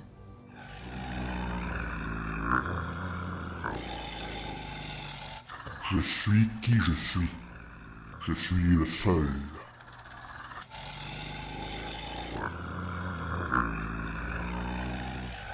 Le ton est menaçant et la voix n'a plus rien d'humain. C'est une voix caverneuse qui remplit l'espace comme si elle possédait tout, comme si elle seule avait le pouvoir de s'approprier l'espace et le temps. La voix du plus vieil ennemi de l'humanité, le mal en personne. Maurice Thériault voit le jour en 1935. Premier-né de Imelda et Maxime Thériault, un couple d'agriculteurs de Sainte-Agathe au Québec, le jeune Maurice n'a pas encore 10 ans lorsque ses parents décident d'aller s'installer à Fort Kent, dans le Maine, aux États-Unis. Ces années d'après-guerre sont difficiles et le gamin doit souvent travailler de longues heures au champ pour seconder le paternel. La tâche est si importante que le jeune Maurice doit quitter l'école pour se consacrer exclusivement aux affaires de la ferme. Son père le traite sans aucun égard. Maxime Thériault est une brute cruelle qui ne voit dans son fils qu'une main-d'œuvre bon marché. Il ne laisse jamais passer une occasion pour le traiter de bon à rien et de misérable. Les violences psychologiques et physiques qu'il fait subir à sa famille, que ce soit à l'endroit de Maurice, de sa mère ou de ses frères et sœurs, sont quotidiennes. À Fort Kent, les abus de Maxime Thériault, et en particulier à l'endroit du jeune Maurice, sont notoires. Mais que peut-on y faire? À l'adolescence, le jeune Maurice surprend son père se livrant à des actes de bestialité. Le gamin ne voit plus en Maxime Thériault qu'un être abject. Il rêve du jour où il se libérera de son joug.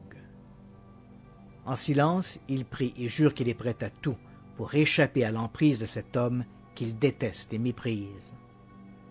Un jour, en revenant des champs, où pour l'énième fois il a été battu par son père, le jeune Maurice s'écrie: « Je préférerais travailler pour le diable plutôt que de continuer à travailler pour toi. » Et pour le diable, il va travailler. Dans les mois qui suivent, le jeune Maurice sent parfois qu'il n'est plus tout à fait lui-même.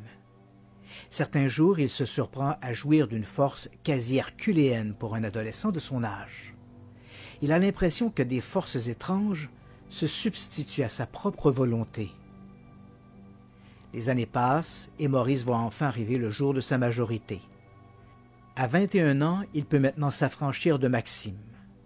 Le jour même de son anniversaire, il quitte le foyer familial et prend un billet d'autobus pour New Britain, au Connecticut. C'est là qu'il fait la rencontre de Patricia Ann O'Brien, dont il ne tarde pas à tomber amoureux. Hélas, l'union ne dure pas. Parfois, Maurice entre dans des transes qui le métamorphosent. Il devient violent et, à au moins 2 occasions, des événements surnaturels accompagnent ces crises.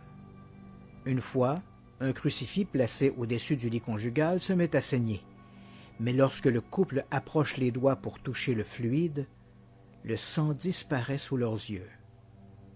À une autre occasion, des témoins jurent avoir vu Maurice Thériault à 2 endroits différents en même temps. Ces phénomènes effraient Patricia qui préfère le divorce à l'inconnu. Peu après, Maurice fait la rencontre d'une autre femme, Tina. Là encore, l'union ne dure pas. Quasi illettré, Maurice Thériault, surnommé Frenchie à cause de son accent, va de petit boulot en petit boulot. L'argent se fait rare, mais ce n'est pas autant la pauvreté qui ruine son existence que ces étranges événements qui se multiplient dans sa vie. Parfois, il perd contact avec la réalité et devient quelqu'un d'autre. Durant ces crises, du sang s'écoule de ses mains, de ses pieds et de ses yeux. Les objets autour de lui se mettent à bouger tout seuls, comme s'ils étaient mus par des forces invisibles. À une occasion, alors qu'il roule avec Tina, Maurice entre dans une autre de ces crises. Il lâche tout et laisse aller la voiture. Tina voit distinctement le volant et l'accélérateur réagir comme si quelqu'un conduisait la voiture. Mais Maurice ne touche pourtant à rien.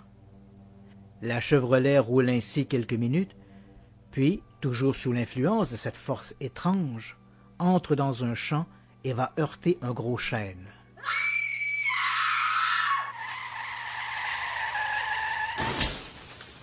Tina n'a aucun doute que cette entité invisible, qui a pris le contrôle de la voiture, a également voulu les tuer. Craignant pour sa vie et celle de ses jeunes enfants, elle préfère mettre un terme à leur vie commune. À la fin des années 1970, Maurice fait la rencontre de Nancy. Avec elle, il a l'impression que les choses peuvent vraiment changer. Le couple s'installe au Massachusetts et s'affaire à rentabiliser une exploitation maraîchère. Mais Maurice est toujours victime de ces crises mystérieuses. Il saigne abondamment des yeux et des mains. Pourtant, lorsqu'il consulte, les médecins ne trouvent rien d'anormal à son état. Plus d'une fois, des gens jurent l'avoir vu à 2 endroits différents en même temps. Dans la maison, des coups mystérieux sont frappés dans les murs et des meubles bougent tout seuls. À première vue, on pourrait croire que la maison est hantée. Mais le problème est que ces manifestations ne se produisent que lorsque Maurice est en crise. Et si c'était Maurice qui était hanté? En juin 1982, le père de Maurice, Maxime, cet homme qui l'a tant haï, abat de sang-froid sa femme avant de retourner l'arme contre lui. L'assassinat de sa mère et le suicide de son père ne font qu'ajouter aux troubles de Frenchy. Les étranges crises dont il souffre s'accentuent. Plus les mois passent et plus Nancy est inquiète pour la sécurité de Maurice et pour la sienne. En février 1985, Maurice Thériault se présente au commissariat de Warren, au Massachusetts. Il demande à l'agent de service s'il est possible pour la police de mettre sous verrou ses armes à feu. Il explique avoir des absences durant lesquelles il perd le contact avec la réalité. Il craint pour la sécurité de sa famille. L'agent lui explique que pour faire suite à sa demande, il doit lui-même apporter ses armes. Frenchy ne le fera jamais. Hélas. À la même époque, les Thériault, de plus en plus préoccupés par ces étranges événements, s'ouvrent à leur confesseur, le père Homer Boyer. Ils expliquent avoir maintenant la conviction que Maurice est possédé et tourmenté par le malin. Mais l'ecclésiastique ne sait trop quoi faire. Avant de conclure à une possession diabolique, il doit en référer à ses supérieurs et, surtout, consulter des experts en ce domaine. Mais qui? Le curé se rappelle avoir vu un couple à la télévision qui se consacre à l'étude de ces phénomènes. Ed et Lauren Warren. Peut-être ceux-ci pourront-ils l'aider à voir clair dans cette histoire. Ed et Lauren Warren sont de véritables légendes dans l'univers du paranormal. En 1952, ils ont fondé la New England Society for Psychic Research. Ils ont été impliqués dans près de 10 000 affaires de hantises à travers le monde, dont la célèbre histoire d'Amityville. Lorsque Lauren Warren reçoit l'appel du père Boyer, elle comprend vite l'urgence de la situation. Maurice Thériault a besoin d'aide. Le 18 février 1985, les Warren rencontrent pour la première fois Maurice Thériault. Ils écoutent son récit et prennent note des étranges événements qui, depuis 30 ans maintenant, ont stigmatisé sa vie. Pour eux, il ne fait aucun doute que Maurice Thériault est victime d'une, sinon plusieurs entités diaboliques. La foi est son dernier recours. Avec l'aide du père Boyer, ils organisent 2 séances de prière, dont l'une en présence de l'évêque. Durant ces séances, des prières de libération, appelées aussi rituels du petit exorcisme ou exorcisme mineur, sont dites dans l'espoir d'affranchir Maurice des forces infernales qui le hantent. Malheureusement, sa quiétude est de courte durée. Après de brèves accalmies, les meubles et les objets se remettent à bouger autour de lui, comme doués d'une vie propre. Ses crises se font plus fréquentes et, à chaque fois, du sang suinte de ses yeux, de sa bouche et de son nez. Les Warren, témoins impuissants de ces événements, décident alors de passer à l'ultime solution, le grand exorcisme. Pour ce rituel, ils sollicitent l'aide d'un prêtre d'expérience, le père McKenna, qui a participé à plusieurs exorcismes. Le 2 mai 1985, l'équipe des Warren débarque au grand complet à la ferme des Thériault. Il y a là Ed et Lauren Warren, le père McKenna, Roger Coyle, un policier du Connecticut qui agira comme témoin et caméraman, et 3 collaborateurs réguliers, Larry Edward, Al Vogel et Charles Cavatus. La séance se tient directement dans la salle de séjour des Thériault. Tout au long du rituel, Maurice s'agite sur sa chaise. Du sang coule de ses yeux, de son nez et de sa bouche. La peau de son visage se transforme et prend l'aspect d'une peau de lézard. Il annonce bientôt qu'il est le seul, qu'il est le diable en personne. Mais le père McKenna ne baisse pas les bras. Il abjure cette entité démoniaque à quitter le corps de Maurice, de lui redonner son âme. Pendant des heures, l'homme de Dieu et le possédé, le bien et le mal, vont s'affronter.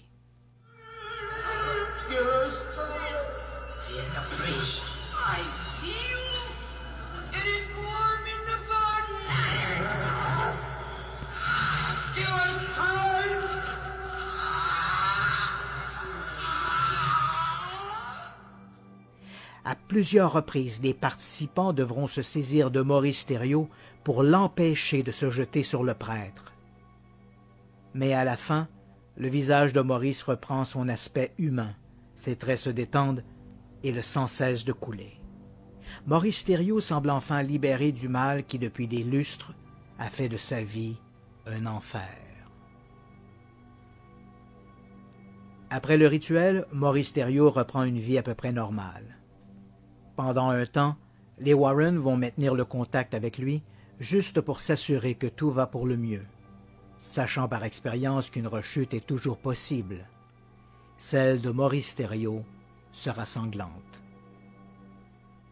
En novembre 1992, 7 ans après l'exorcisme du père McKenna, Maurice Thériault sombre dans un profond état second. Il n'est plus lui-même. Cette force diabolique qu'il connaît bien l'envahit de nouveau et transcende son esprit. Au soir du 4 novembre, il appelle l'une de ses filles, Melinda, et lui demande pardon. Il jure qu'il veut tuer Nancy, son épouse dont il s'est séparé. Le ton de sa voix laisse présager le pire. Aussitôt, Melinda monte dans sa voiture et fonce à la ferme familiale. Lorsqu'elle arrive, l'endroit semble désert. Elle entre. Sur la table de la cuisine, elle trouve une note écrite à l'attention de Nancy. Soudain, elle entend un bruit au sous-sol. D'instinct, elle sait que ce n'est pas le chien. Elle ouvre la porte.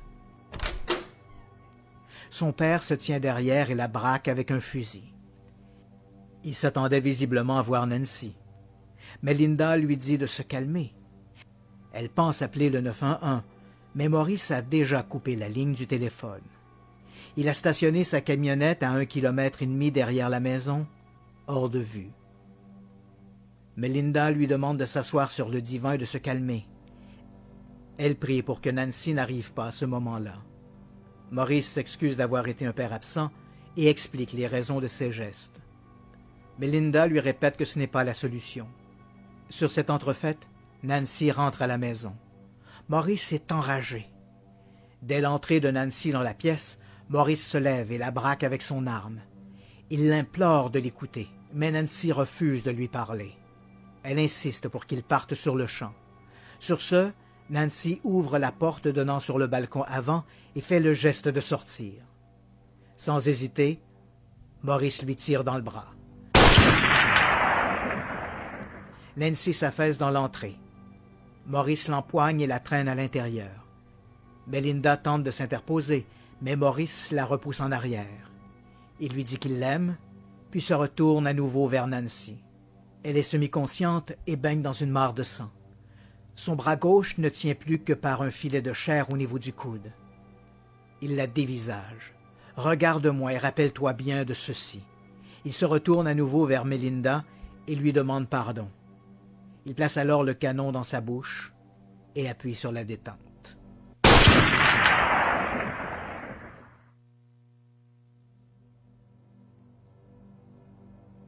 Après la mort de Maurice Thériault, Nancy va lui survivre quelques années. Malgré les terribles événements qui l'ont laissé handicapé, elle n'entretiendra envers Frenchy aucune animosité. La mort de Maurice Thériault aura été à la fois pour elle comme pour lui l'ultime libération de cette force diabolique que personne n'aura jamais vraiment su enchaîner.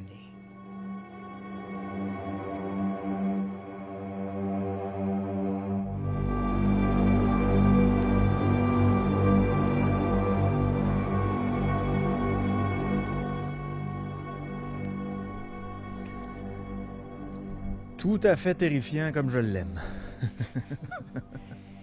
Oui, c'est une bonne histoire. Écoute, avant de faire notre analyse des pour et des contre, je sais que le temps file rapidement, on a dit en début d'émission qu'on allait faire tirer une copie de mon livre OVNI au Québec. Alors, je te laisse choisir la question, Yannick.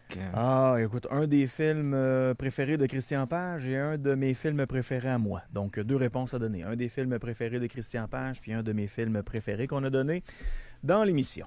Bon. Maintenant, pour ce qui est de cette histoire de la possession de Maurice Thériault, écoute, je suis allé sur place. D'ailleurs, c'était la première fois que je rencontrais les Warren. Quand on est arrivé chez les Warren avec l'équipe de tournage, Ed Warren était déjà à ce moment-là très malade. Il est décédé de mémoire, je crois que c'était en 2004-2005. Donc, on arrive là, il est très malade.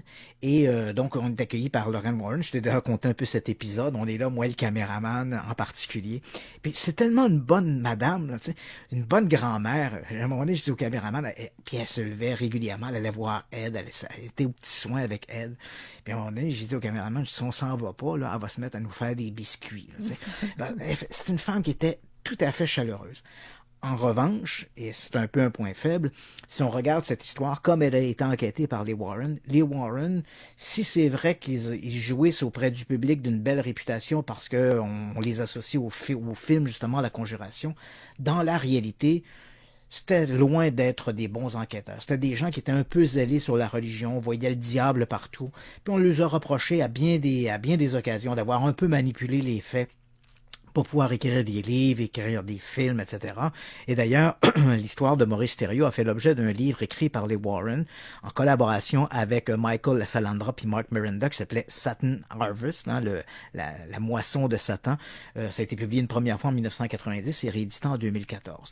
Donc, les Warren, c'est sûr que ça, c'est un des points faibles dans l'histoire de Maurice Thériault. Puis moi, je me rappelle, quand j'étais avec Lorraine Warren, je lui demande est-ce que je peux voir le dossier de Maurice Thériault, votre dossier d'enquête. Elle me sort ça. Écoute, c'est 3-4 post-it dans le fond d'une enveloppe. Il n'y a rien là-dedans. Là, donc, ça, c'est clairement un point faible. En revanche, les points forts, puis les points forts ne nous obligent pas à accepter que le diable se manifeste. Là, je laisse ça à d'autres. En fait, on en a déjà parlé de la possession diabolique. Je pense que ce n'est pas vraiment une question de science. C'est plutôt une question de foi. On y croit ou on n'y croit pas. C'est pas à la science de prouver si le diable existe. Il y a des gens qui ont des comportements comme s'ils étaient possédés, donc au mieux on peut dire qu'ils ont une espèce de syndrome de possession, mais de là à se prononcer est-ce que c'est réellement le diable, je laisse ça à d'autres experts. Le point fort de cette histoire, c'est, écoute, j'ai rencontré tous les gens qui étaient là. Et un des types, Roger Coyle, qui était là, lui était le type qui est le caméraman, c'est un policier. T'sais. Puis il me racontait toutes sortes d'événements dont il a été le témoin, puis qui étaient confirmés par d'autres personnes. Et au moment où ces gens-là me racontent ces histoires-là, ils me les racontent à peu près pareil. C'est sûr que ce sont des événements, au moment où moi je les interroge, qui ont déjà 20 ans. Donc il y a des variations légères dans leur récit, mais tous ont été très impressionnés. Ils me racontent ça. Et j'ai vu les images de l'exorcisme de Maurice Thériault. C'est assez long, hein. Généralement, quand on en présente à la télé ou dans des documentaires, et moi-même, quand j'ai fait Dossier Mystère, où on avait parlé de cette histoire-là, on en a présenté quelques secondes. Mais écoute, quand tu es assis et tu regardes ça pendant 2 heures, le type, il y a réellement, tu sens qu'il lui sort des narines, des yeux, de la bouche. On voit, c'est de la mauvaise image, parce que c'est des images qui étaient tournées sur des cassettes VHS à l'époque. La qualité de l'image n'est pas vraiment là. Mais on voit clairement des espèces de boursouflures, des craquelures qui apparaissent sur la peau de Maurice Thériault. J'ai été assez, pas convaincu, mais j'ai été plutôt impressionné par ce que j'ai vu.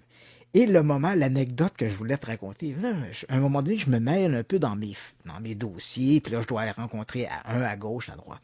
Et je me retrouve avec Mélinda Thériault. Et là, écoute, je m'attendais pas du tout à ce qu'elle ait elle était présente quand Maurice s'est tiré une balle. Et visiblement, elle a été traumatisée par cet événement-là. Et moi, j'arrive là, puis je commence mon entrevue un peu, tu sais, badinant sur cette histoire-là. Puis elle commence à me raconter ça. Et là, à un moment donné, elle me dit, là, le 4 novembre, j'arrive à la ferme, puis là, elle me raconte l'histoire, elle ouvre la porte, puis Maurice est là. Et là, je me dis en dedans de moi, là, je dis, ah shit, c'est elle qui était là ce soir-là.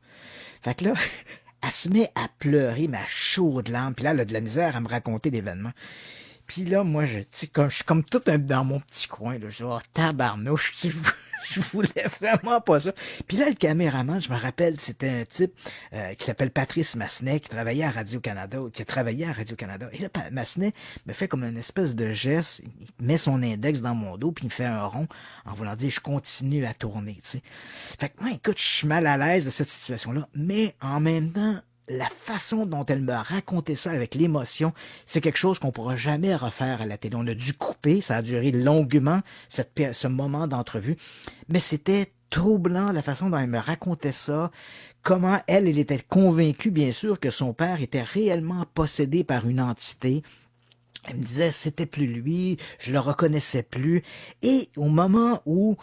c'est un peu difficile de mettre ça en mots, mais elle raconte, elle dit juste au moment où il va se suicider, elle dit, il m'a regardé, j'ai vu son visage se détendre, c'est comme si son visage avait changé. Et là, il me dit, une dernière fois, il dit, pardonne-moi. Et très rapidement, il met l'arme dans sa bouche, puis il appuie sur la détente. Écoute, pour moi, ça reste un moment, là, j'en ai fait des entrevues, Yannick, dans ma vie, pour couvrir toutes sortes de trucs. Ce moment-là, cette entrevue avec Mélinda Thériault a été pour moi un moment assez marquant que je vais me rappeler toute ma vie. Écoute, je m'attendais pas à ça, tu sais, c'était pas comme, c'était elle qui était là. Parce qu'on ne le savait pas en réalité qui était là. Hein, dans les ouvrages qui ont été publiés, qui racontent l'histoire de Maurice Thériault, on dit une de ses filles était présente. Mais on donne pas le nom. Et puis, j'avais mis ça un peu comme... J'avais tellement de trucs à faire que je savais qu'une de ses filles était là, mais je m'attendais pas à ce que ce soit Mélinda. Et là, écoute, parce qu'il y a quand même eu 6 ou 7 enfants avec 3 femmes différentes. Puis je tombe sur celle qui était là le soir en question. T'sais. Ça a été troublant, mais je garde un excellent souvenir de cette affaire-là. Ils ont dit, ils ont mentionné que Maurice Thériault avait le don d'ubiquité. Est-ce que ça a déjà été répertorié? En fait, c'est une fait être à 2 places en même temps, c'est un phénomène qu'on retrouve, mais surtout dans la littérature religieuse. Je pense notamment, il y a un miraculé qu'on appelle Padre Pio, un prêtre, un père qui a été canonisé, là, puis bon, qui jouait, il y a beaucoup de gens qui lui attribuent des miracles, et Padre Pio est surtout connu dans la littérature parce que c'est un type qui a développé les stigmates, donc il avait sur son corps les marques du Christ qu'il a eu pendant des années, puis il y avait périodiquement du sang qui s'écoulait de ses plaies, tout ça, à un point tel d'ailleurs que ses supérieurs hiérarchiques l'avaient interdit pendant un moment de donner de faire des messes, parce que les gens, il attirait des gens qui voulaient simplement le voir en chair et voir le sang qui s'écoulait de ses mains. Tu sais. Mais ce don, on dit que Padre Pio avait ce don-là d'être à plusieurs endroits ou d'être vu à plusieurs endroits en même temps. Et c'est pas le seul saint qui avait cette habilité-là, mais c'est quelque chose, puis là je me prononce pas si c'est vrai ou pas vrai, mais c'est généralement quelque chose qu'on retrouve dans la littérature religieuse, une espèce de miracle qui est généralement attribué à des saints. Dans le cas de Maurice Thériault, de mémoire, c'est le seul cas que je connaisse qui est associé à une possession diabolique où des gens ont dit qu'ils l'avaient vu à 2 endroits en même temps. Mais encore une fois, ce sont des témoignages, donc c'est difficile de démontrer ça ou de prouver ça. Des gens racontent ça. Puis, malheureusement, dans le cas d'événements comme ceux-là, on doit très souvent s'en remettre qu'aux témoignages. Et là, bien sûr, si ce n'est que des témoignages, on ne peut que jouer la carte de j'y crois ou j'y crois pas. On ne peut pas vraiment se prononcer de manière explicite. Christian, je te souhaite de passer un bel Halloween demain. C'est tout le temps qu'on avait. Le gagnant de ton livre, il s'agit de Maxime Pajot de Sainte-Marie-de-Beauce. Parfait, tu m'envoies ses coordonnées, puis on va lui faire parvenir ça. Bon week-end à tout le monde, puis on se rejase vendredi prochain. Ça marche. Salut! Bye bye. Radio X Files. Radio